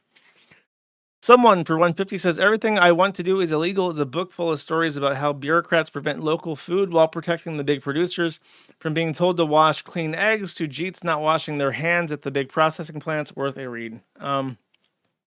Yeah, it sounds up my alley.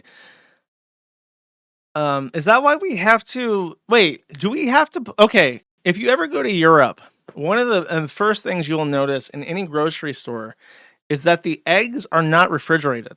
And to an American, you go, whoa, doesn't that mean they're going to spoil? Do they just sell all these eggs every day? You don't have to wash eggs. I don't know if you know this, but when a chicken lays an egg, it doesn't refrigerate it. An unfertilized egg will stay good for a long time, but Americans refrigerate it. And I've always thought it was just because Americans are stupid. Is it because of the FDA or USDA requires us to wash the eggs and remove the protective film on them? Is that why we do that? Oh my God. I can't believe that. I never heard that before. I just assumed that Americans were fucking retarded. I mean, we are, but it's not every grocery store's fault, I guess. Okay. I see. Hacking But Legal for 3 says, hey Josh, your website has a long thread on me divulging private information about my life. It says I'm obese, have giant hands, abandoned my kids, and excessive credit card debt over $200,000. For the record, I am not obese, but you are an incel. Good to know. Hacking But Legal. Thank you.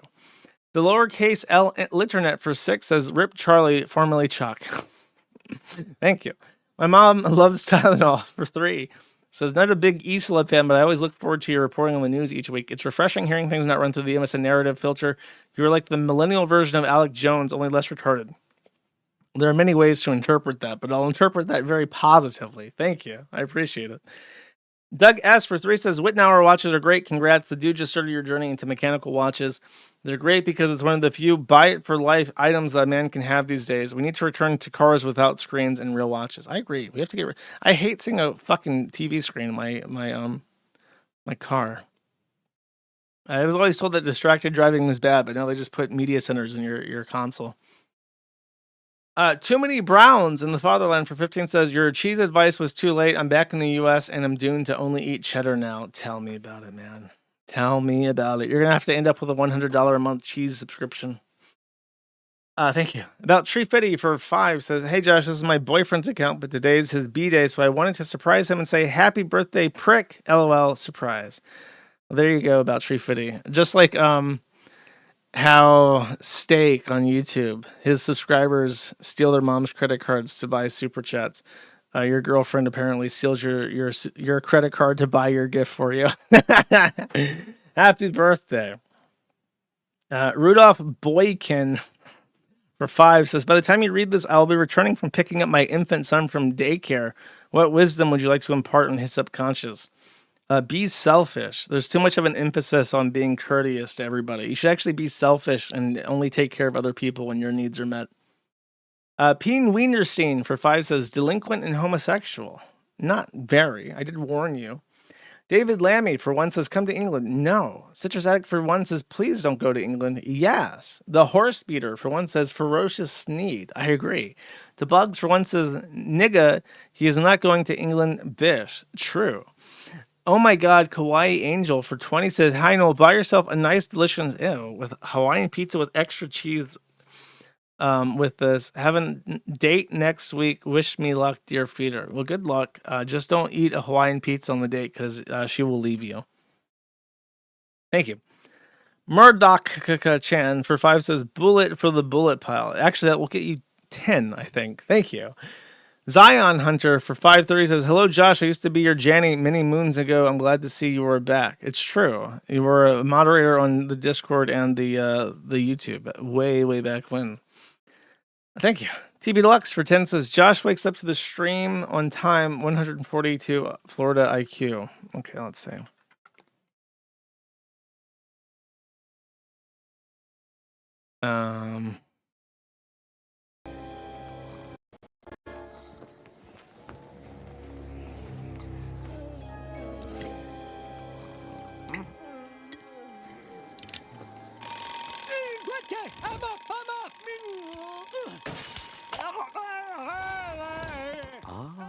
He's more clever than he looks.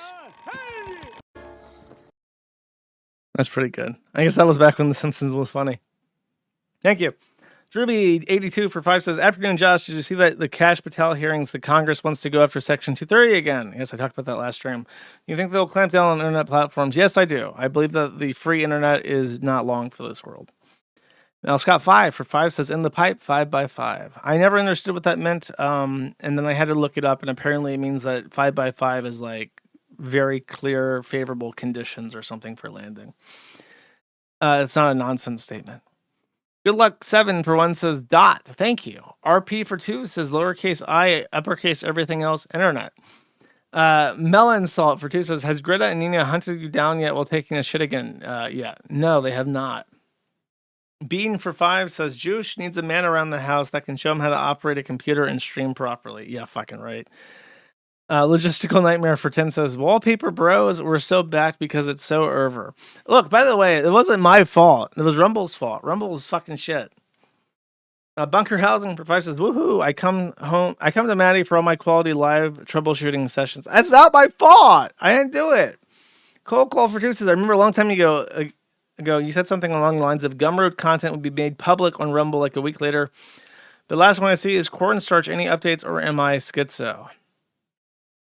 I think the last one I did was the veto one. I guess I could make that public. You can just subscribe on fuck Gumroad, man. Come on now. Peen Wiener Scene for 5 says, no, you should make a rule marker with labels for the background to measure the bullet pile as it grows throughout the stream with funny labels and such. I need to go back to my original idea of having the bigger donations be giant boxes. I think that would work better. Crispy Legs Forever for 10 says, happy Friday. Thank you very much. I appreciate it. Lilanthia for 10 says, thanks, Josh. Orthodox emoji, ham jam emoji. Thank you very much. I appreciate it. Brutus 000 for 5 says, hey, Josh, long-time listener, first time donating. Thanks for the laugh and entertaining content. Brush your teeth, bitch. I've recently gotten into a weird dental obsession where I've been brushing my teeth twice a day with like whitening fluid and everything. I don't know why. I've usually been pretty like careless about it, but recently I've just been... I think because I've lost weight, my breath has started smelling worse, and I've just become like obsessed with it. I don't know why. Dedius 812 for 5 says, I owe you 5 for calling that Daddy Jim would find God. I don't know where I did that. If you can remind me when I called that, I would appreciate it, because I saw this message in some other context. I think you sent it on Twitter, and I don't remember what you're talking about. Euclid Sneed. No, my mouthwash does not have fluoride in it. Thank you. Euclid Sneed for 10 says, YouTube blink. This is my nigga. M stands for money. Please enjoy. Okay.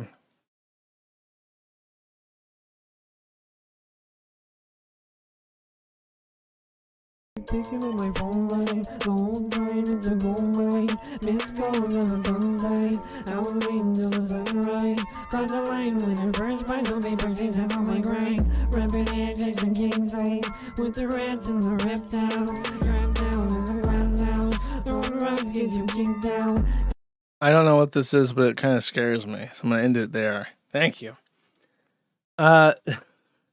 The Fias Pillager for 5 says, my good Sai, I ask that you do the Sneedful and add a new reaction sticker to your internet form that expresses gratitude towards a post regarding Indians or India as a superpower. Jar Shri Krishna Sar. So once the check deposit thing is coming in, I'm gonna grift in a way that nobody has ever thought possible. I am adding an Indian content and Jewish content reaction to the forum, but only for the $20 a month sponsors. This will drive potentially up to $20,000 a month of revenue for the Kiwi farms. So if that is of interest to you, it will be gate kept to such a degree, but it will allow me to hire people to work on my fucking site so I can do other shit. That is the plan. Escapo for 5 says, happy pizza day. Do you think the people who are unbanned on YouTube would have reasonable grounds in a civil case for loss of money? No, section 230 strictly and clearly prohibits any such action. The horse beater for 1 says, Josh, remember Trump's major autism announcement? Yes, that was the Tylenol thing. Kurt Eichenwald, anime masturbator, pretends as glorious Kiwi Emperor. Bullets for glorious Nambu pistol folded over 10,000 times. I don't know what a Nambu pistol is. It sounds like from Star Wars. Thank you. Simulligan 2 for 2 says the Ralph News trolling you showed was done by pedophile and ghost lord Nick Fuentes ripoff SPG Politics, who got the idea from the tryhard community trolling Oddcast with it. Okay. I mean, the joke was mine, so I didn't like rip it off if that's what you're saying. Dark Western for 2 says for 3, but also 1, but really just $2 says nothing. Great super chat. Thank you. Euclid Sneed for 2 says, sorry, you watched too much Saved by the Bell. It's true. My mind is raw. That was the original brain what. Space Allen for $50 says ham jam. Thank you very much, Space Allen. I appreciate it. Peppermint Swirl for $5 says, I think it needs to be covered that monoculture has fucked over most of our fruits too. It's only a matter of time with plant disease. Yeah, it's true with bananas. Every banana is a genetic clone, and there's a disease that kills the bananas. So one day we will lose the bananas we know and love. We've already lost bananas we know and love. There was a better variant of that banana that has been lost because it succumbed to blight. People born in the 50s ate tastier bananas. That's how bad down bad we are. That in the 50s, literally the bananas were better. Citrus Addict for 1 says, speaking of our broken food industry and corrupt laws, you should see how bad the laws are surrounding meat from the pest species of wild pigs destroying shit. You can't just shoot them? That's surprising. Dead Lion for 5 says, imagine being willing to kill someone with the name of Jimmy fucking Kimmel. Kill someone in the name of Jimmy fucking Kimmel. It couldn't be me. Debugs for 1 says, does Serbia make guns? Yes. IHC 1996 for 10 says, Josh, whenever the Kiwi Farms manages to bully yet another trans person to suicide. Oh, God. It's better not be cringe. I knew you would see my child. Welcome home. I don't know what that means. Is this like the tranny Borg that they all get sent to when they die? Couldn't be me. Genjada for 10 says, I can't give you $10 on Kick, just saying. Well, I guess we got to fix that. Thank you. Borello Furman for 1 says nothing. Thank you. Awaken 34 for 10 says, for community managers, my suspicion is that the power and attention goes right to their head, or like what happened to Twitter when they had real life guideline managers. That just goes crazy. I don't know. I think they're just retarded. Joephis Oglethorpe for 5 says fat. The uncredited for 5 says lowercase I internet. I don't know if these are related comments. Awaken 34 for 5 says, I heard some stories about Twitter enforcers that became red pilled too. Started fucking like rabbits. Another became a flat earther. What are you fucking talking about, bro? Not heard any of this shit. Nikita for 10 says, my great uncle was driving in Poland fleeing a death camp, but some Nazi had painted a tunnel on a mountain. My uncle drove into it and was tragically holocausted. This is how they handled the Polish people. They would paint these fake tunnels all over the place, and the big mountains that go through Poland. Because Poland's really famous for their mountainscapes, and a lot of people would just drive right into them, and it was really sad, man. Thank you. Mugger Housing for 3 says, how do you think Destiny's suicide by Nazi plans are progressing? Like I said last time, I think that he's just too big of a fucking loser for anyone to bother. Anime Sucks, Cope and Sneed for 1 says, Goofy Podca. Anime Sucks, Scope and Sneed for 1 says, Neko Tioto for 10 says, I'll catch the restream, just want to shout out the bun posters. And then there is a thread about bunnies on the Kiwi Farms that he wants to shout out. So I'm going to show the bunny. Okay, here we go. That's a nice bunny. Thank you. Sneak Cricket for 2 says, there was a regional burger chain that had issues and decided to rebrand as hip and modern. One of their options was a LGBTQ pride burger. Safe to say they went out of business fast. I wonder what happens if you make a burger chain that's called like No Tranny Burger, and if you go there and you look like a tranny, you get asked to leave. Would you go to that? Would you eat those burgers? I should get back into the burger business, chat. Sneeda Standing for 5 says, you forgot the best part about crazy Rebecca lady. She was a professor who cheated with a student, got pregnant, stalked the student, and then left her when he left her, and then forced her husband to raise the cuck baby. Is that really the best part? Is that the word that you would use to describe that story? Logistical Nightmare for 10 says, do you think the yarn wig is still the same, or has it been ship of thesis? What yarn wig? I know what you're talking about, but I don't know who off the top of my head. It's probably still the same wig, if I had to guess. They don't put maintenance into anything. Schmorky. Oh, yeah. Trannies don't take care of shit unless it's like Gooner related. Haramburger for 2 says, it's exciting to chat in all possible simultaneous streams. Quantum shit posting. I use Kick to call my Rumble account the N-word. YouTube Haramburger laughed. Good to know that we have developed the tools required for this. Awaken 34 for 1 says, it's not that the ice shooter leaned back, it looks more like he shot himself standing up and fell backwards onto that roof. Yeah, that could also be it. He is pretty locked into that position though. I could imagine if he leaned back. Citrus Act for 1 says, if those mints have any sugar in them, they make your breath worse in 5 minutes. I think they might. I don't think so. The Bugs for 1 says, this Jeet you quoted tweeted picture disgusted me. Show the chat. Okay. Oh yeah. The Sagos Barat says, and this is the attitude for which whites will be colonized and taught the lesson. Fortunately, we do have to get rid of all the Jeets. Not even numerals for 10 says, Ulysses 31, Thundercats, and Jamie the Magic Torch all have theme tunes that destroy faggy Pokemon. Unfortunately, this is completely wrong, and Thundercats was fucking gay. Sorry to say. Indomitable for 5 says, more pellets the pile must grow. By the way, what camera do you use? Your cheese picks are great. I am very embarrassed by how much I spent on a camera, so I'm not going to tell you. Sorry. It was a tax write-off. Don't even get antsy with me. David S877 for 25 says, went to save my hot take until after YouTube. Sadly, I don't have one, so here's some money anyways. It's if you really think about it, it's not the thought that counts. It is the bullets. I thank you. Escape for 2 says, Joshua Fat. Banana Plugs for 1 says, no, you dummy. Ladybird is not Rust. It's C++ and being rewritten to Swift. I heard it was Rust. Grim Reaker for 10 says, DHH, creator of Rails Amarchy, is based in Anti-Trune. That is based. Thank you. Citrus Addict for 1 says, why is Ellen Page insert anything wrong with here? Go watch the movie Hard Candy for all the answers you need for trauma-induced skeletal stunting to truning. TPD. Never heard of it. The Bugs for 10 says, while I was looking for guns online, I saw that Rhode Island is banning the sale and manufacturing of assault weapons, and then I saw this god-awful video. Okay.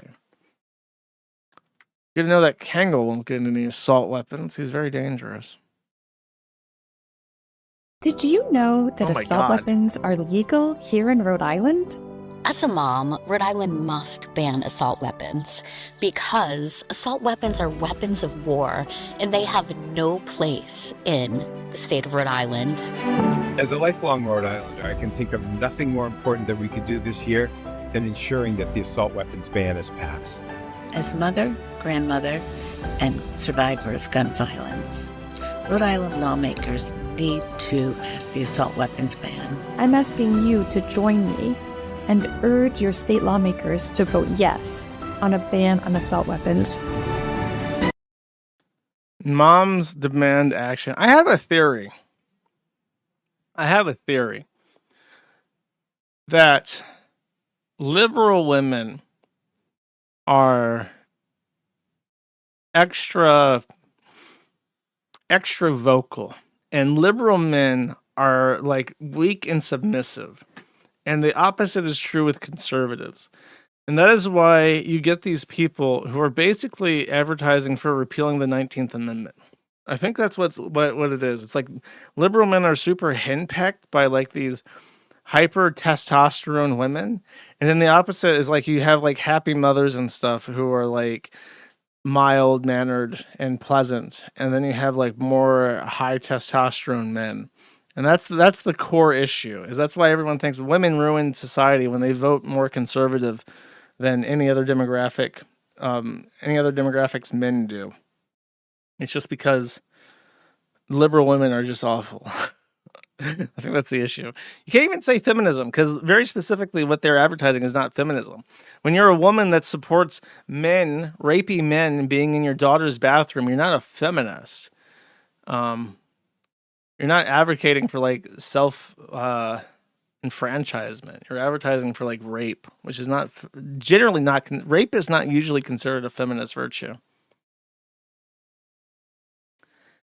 The bugs for once that I'm glad I don't live in Rhode Island. Suffa Sam Hyde. About Street Video 1 for 20 says, don't know if anyone sent you this, but it's one of the most thorough and concise debunking of trans propaganda I've ever seen. Jump to 2420? Bro, come on. It's always at the end, too. I start getting the videos. Jump to 2420 and then sends me a timestamp for 35 minutes in.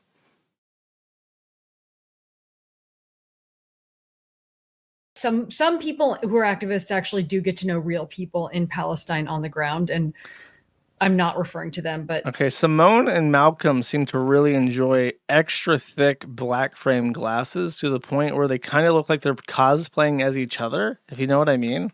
when I hear about general people, they're not really talking about stuff happening there that's real. I don't know. I don't know what to say. Yeah. Go on. All right. So then I had this thought to myself where I'm like, well, you know, anti-trans violence is real, right? Like, should they not be arming themselves to protect the trans community from violent crimes, right? I was like, yeah, this is like a real potential thing. And then I had, unfortunately, a very naughty follow-up thought, which is, wait a second, but is it? I should probably just run the numbers to check, all right? So there's a lot of groups that check how many trans and non-binary people are killed violently every year. So I go to an AI.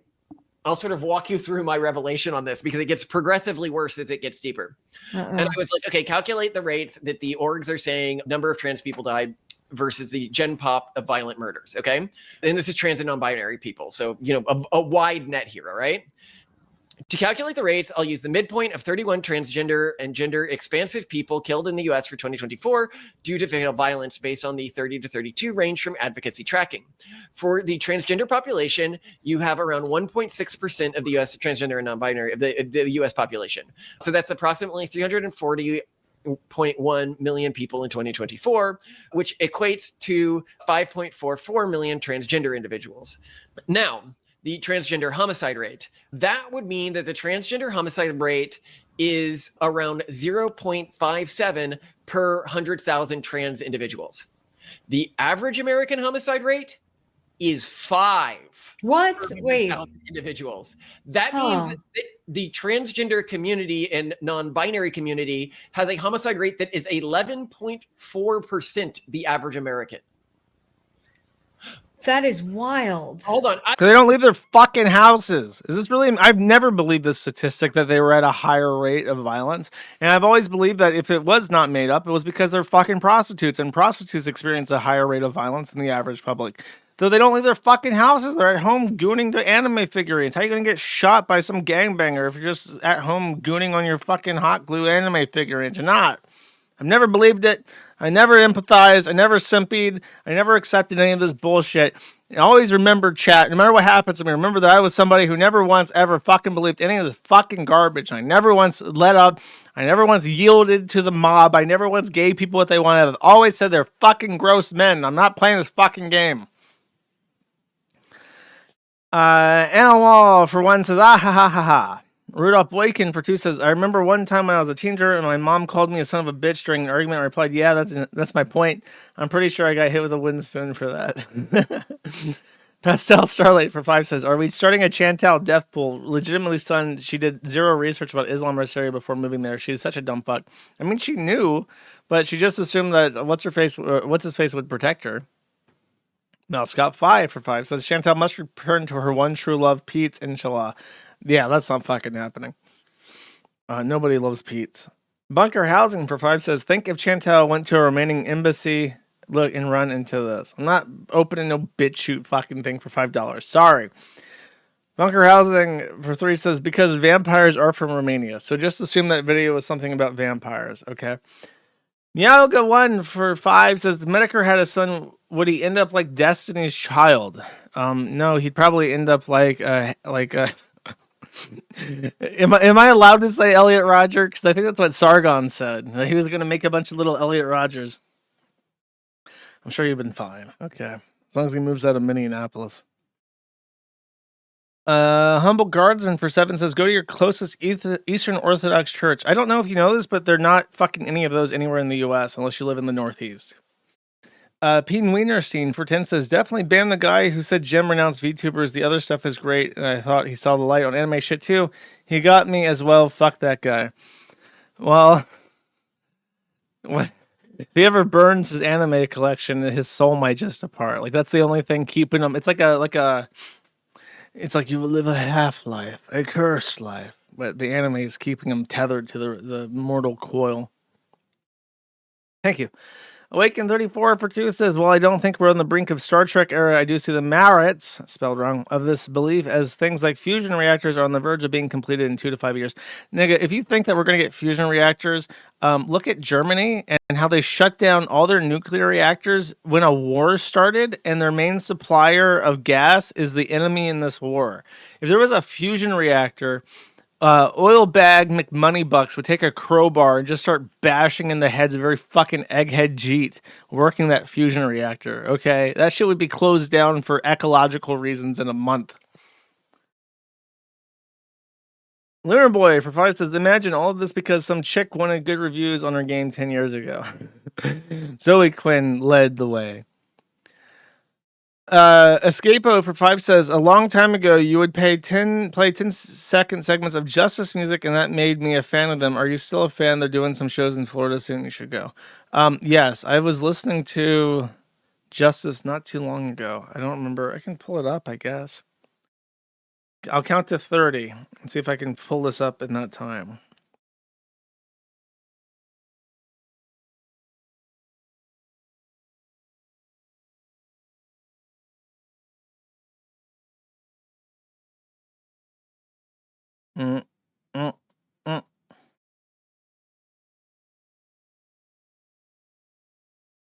Let's see if I can find it real quick.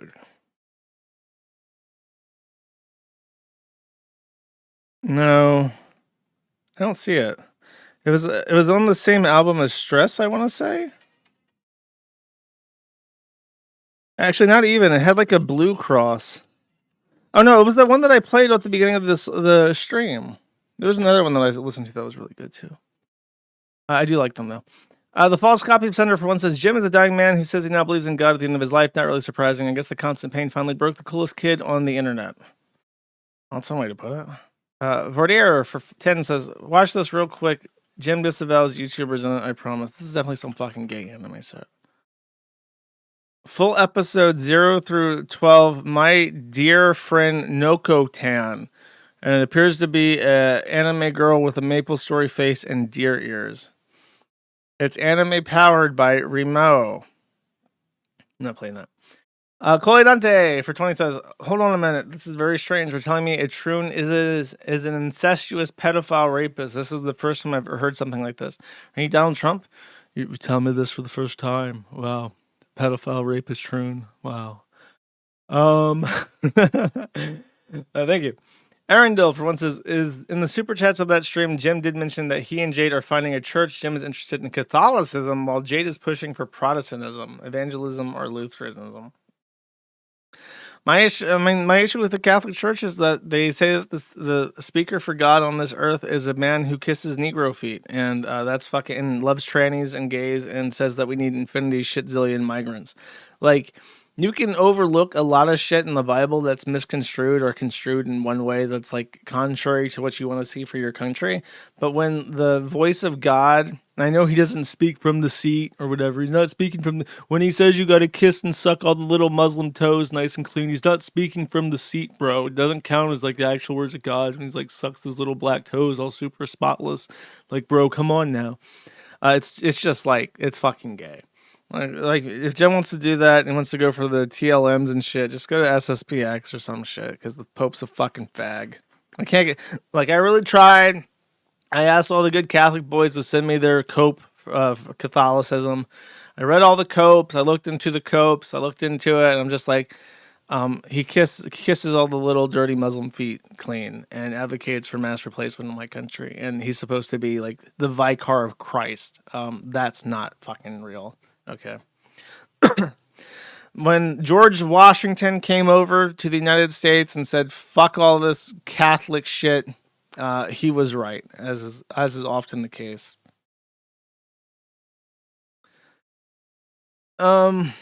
Remove Antler Menace for 5 says, remember to write Sneed on the round of the 50 BMG you buy for this money. Maybe I will. He left confusing messages. Something said Sneed, and the other one said formerly Chucks. Crunky K for one says, Jurish, your favorite anime Wadamote is listed. Oh no. Arendelle for one says, you don't have to respond, but I saw your 2021 post on finding a church in the Maddie thread. There's an Orthodox church whose attended audience is a Meramutz called Orthodox Church in the America. Dude, I'm telling you, you cannot fucking find those unless you're in the Northeast. I'm not lying. Like, it's not like a lack of fucking research on my part. Unless you live in very specific areas, they don't exist. And again, OCA is a legit church. I'm sure it is, bro, but they're very limited. What do you want me to say? You either live near them or you don't. I'm not going to fucking move to be closer to a church I don't even know I like, that I don't know anybody there. Ona Wall, for once, says a coworker had close to 100 of those figurines in her office. Way to tell us that you are bad with money and have poor decision-making skills. Don Julio 56 for once says Josh. And again, for once says you forget to shit on the boomers, Josh. And again, for once says a whole segment shitting on the boomers, Josh. And then for one says Josh. Huh? I did shit on the Pope. He's basically a boomer. Rurachi for 10 says, are you a Christian or Wagat? Also, what do you think of EU5? Also, who's your favorite Dota player? That's way too many questions, but I don't talk about religion. I said this before. I said it when I first mentioned it, like with the Catholic stuff. I'm not talking about it, and you'll never know. Sneedo, for one, says, Josh, which do you like more, the Morgan dollar or the Peace dollar? Also, really enjoy the silver segment since my mother and I collect silver coins. I like the Morgan dollar a lot because it's like old-timey American iconography. Asian Tech Support for 10 says, watches are hard to remember to wear, truly the divider between boys and men. I've been remembering. The only issue is how the little knob is so big. It's like bigger than the face of the clock, so it like cuts. Thank you. 11th Circuit for 2 says TTD. Cool for 2 says, Josh, I'm really sorry to hear this is your first DBZ comic. You should read. Dude, it's not that the story is bad. It's that everything is like, look, I'll explain the thing. Subscribe to the Gumroad, okay? You should read Absolute Batman online for free. It's really cool. I'm the best Batman in a decade. I'm not interested in... I'm interested in bad stuff, bro. Pastel Starlight for 2 says, it would be neat to change the bulletin to pumpkins for Halloween stream. Pumpkin emoji. Maybe. Or candy. Debugs for 1 says, speaking of Ian Jamha, Idub said on stream that he and Anisa will eventually shit out a kid. That future kid is going to have the worst life. Yeah, hopefully that doesn't happen. Wick Conch for 20 says, which printer did you end up buying? I hope you got the HP one. I haven't bought one yet. They're really expensive. But if I get more subscribers to USIPS, usips.org, shop.usips.org, eventually I'll buy a printer. I'll probably just get one that can do 1 page double-sided and then do envelope letters. I guess that'll be faster. Escape for 2 says Joshua Fat. Haramburger for 2 says iDubbbz right now. Finally, the owner of that dang hater form admits he has stinkier breath than me. Kiwi sniffers, our reply. The Orange Cow for 10 says make the Jewish reaction charge per reaction as it costs $5 to react with the Star of David per react, infinite money. Good idea. Very good idea. Anime Extremist for 1 says whatever happened to Twinkletard? I hadn't seen him in forever. I don't know. But my finances have suffered immensely. I miss him every day. Coidante for 20 says the Gros Michel banana is not extinct. You can eat it today. It just can't be grown at a commercial scale anymore. Well, I've never fucking seen one, bro. Unkind Naysayer for 2 says, I almost missed the stream. Fuck you, Josh. Take my money. Gladly. Thank you. Rudolph Boykin for 2 says, my son just ripped off my glasses with one hand and then punched my eye with the other. He's already taking your advice to heart. Base. Good job. Anime Sucks Cope and Sneed for 20 says, good song when in the car smoking midlife crisis havers in their Mustang and Chargers. And then there is a YouTube link. I'm not sure that this is the gayest shit I've ever fucking seen. Let's see. Mike Marine, Love Spy, High Energy 80s.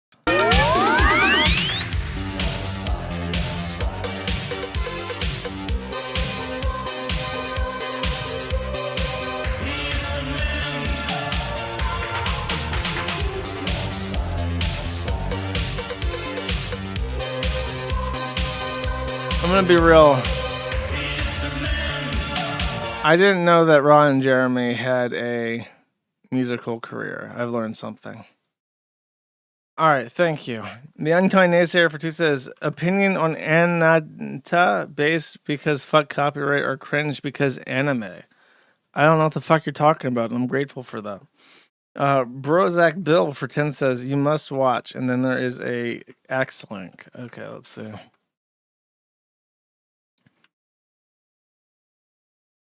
Mothers are now encouraging others to have the talk about groypers. So tell me what you know about the groypers so that you don't find them online because you need to avoid them, correct? Yes, they are alt-right members. Mm-hmm. They're Nazis. Mm-hmm. They support Nick Fuentes and Donald Trump. Uh-huh, but what about the memes? What are the memes you have to be careful about? Dude, all these fucking big Twitter accounts advertising Fuentes is so fucking gay. So subversive. Docs Found for 20 says, I am up to $5,000 face value of 90% pre-1964 silver. Here is your 60 cents worth of face value silver. That's a lot. $5,000? What is that? So 5,000 times 2 times 12.5 is 125,000 grams. To troy ounces, 4,000 troy ounces. It's about $180,000 of silver. To give you an idea of that, by the way.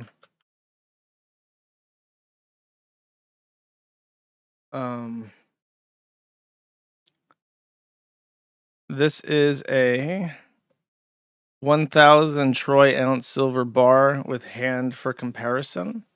There's actually another one here. I'm just going to download. It's a low quality picture, but whatever. Really low quality, but that's a person with 10 of them. So he has approximately 4 of those. Like if he just was standing there with just the 4 ones, that's what he says that he has. Not just in silver, but in specifically American-made prior currency. Fascinating. Thank you. Kind of jealous. Okay. Looks on for 10 says, look up HP 402D and it literally does all those things you just said. Okay, fine, bro. I don't know. I like Brother because they didn't have shitty firmware that you have to install. Hopefully it works with just like a Linux connection port because I need that to work that way. Thank you. And Docs Found for 220 says, sorry, 500, not 5,000. I wish more like 15 to 16K. Yeah, okay, that's a big difference. So you have like a third of one of those bars. That's a big distinction. Okay, that's a big fuck up, a big $0 fuck up right there. Now you've given me a full ounce of silver, and for that I appreciate you. All right, I have a thing that I wanted to play. I can find this.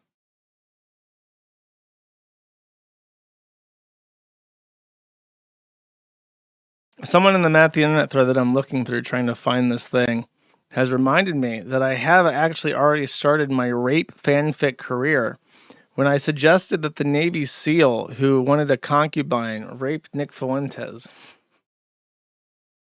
I was just trying to find a halfway point, trying to make peace, okay? I'm a peacemaker. Okay, this is the last super chat. Don't send any more in.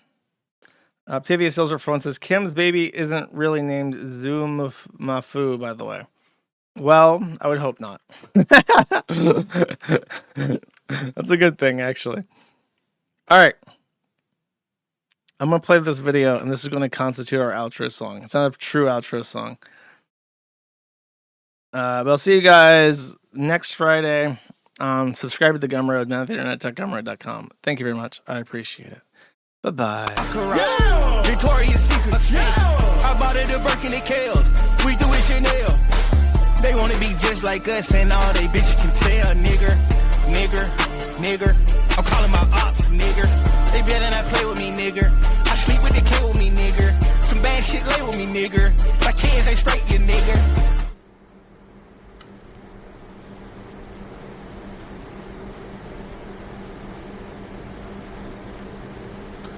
This nigga's so ass, bruh.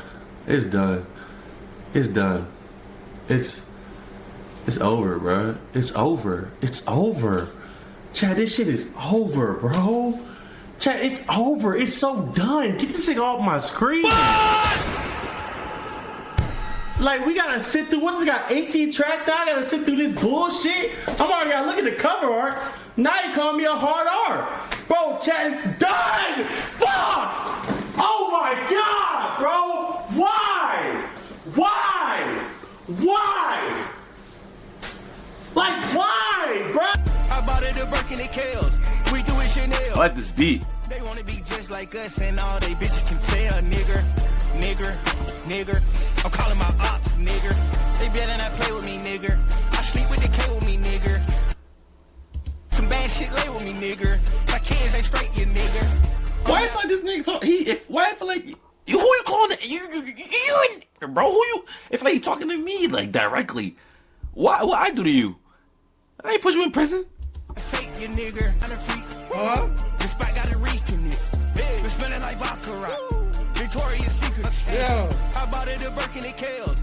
We do it Chanel. They wanna be just like us, and all they bitches can tell. Nigger. What? Nigga, I'm on YouTube! What the fuck is wrong with this nigga? What the fuck? Nigga, I'm on YouTube!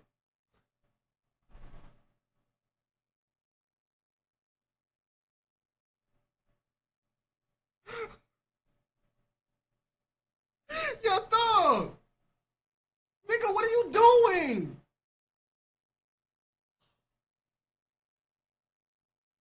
What the fuck is wrong with him? Who told him to say that?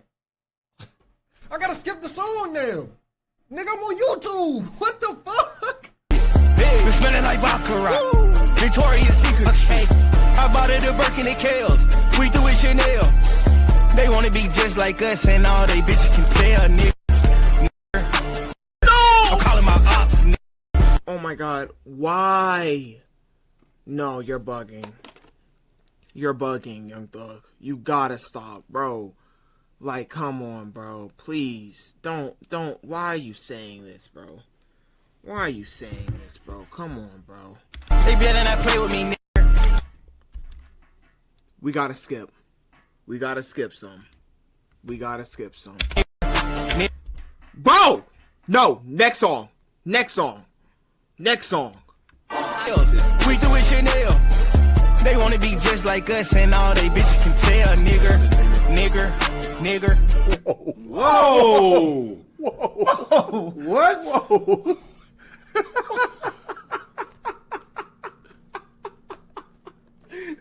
Why y'all ain't warn us? I know, what happened? They was saying hard R. Why y'all ain't warn?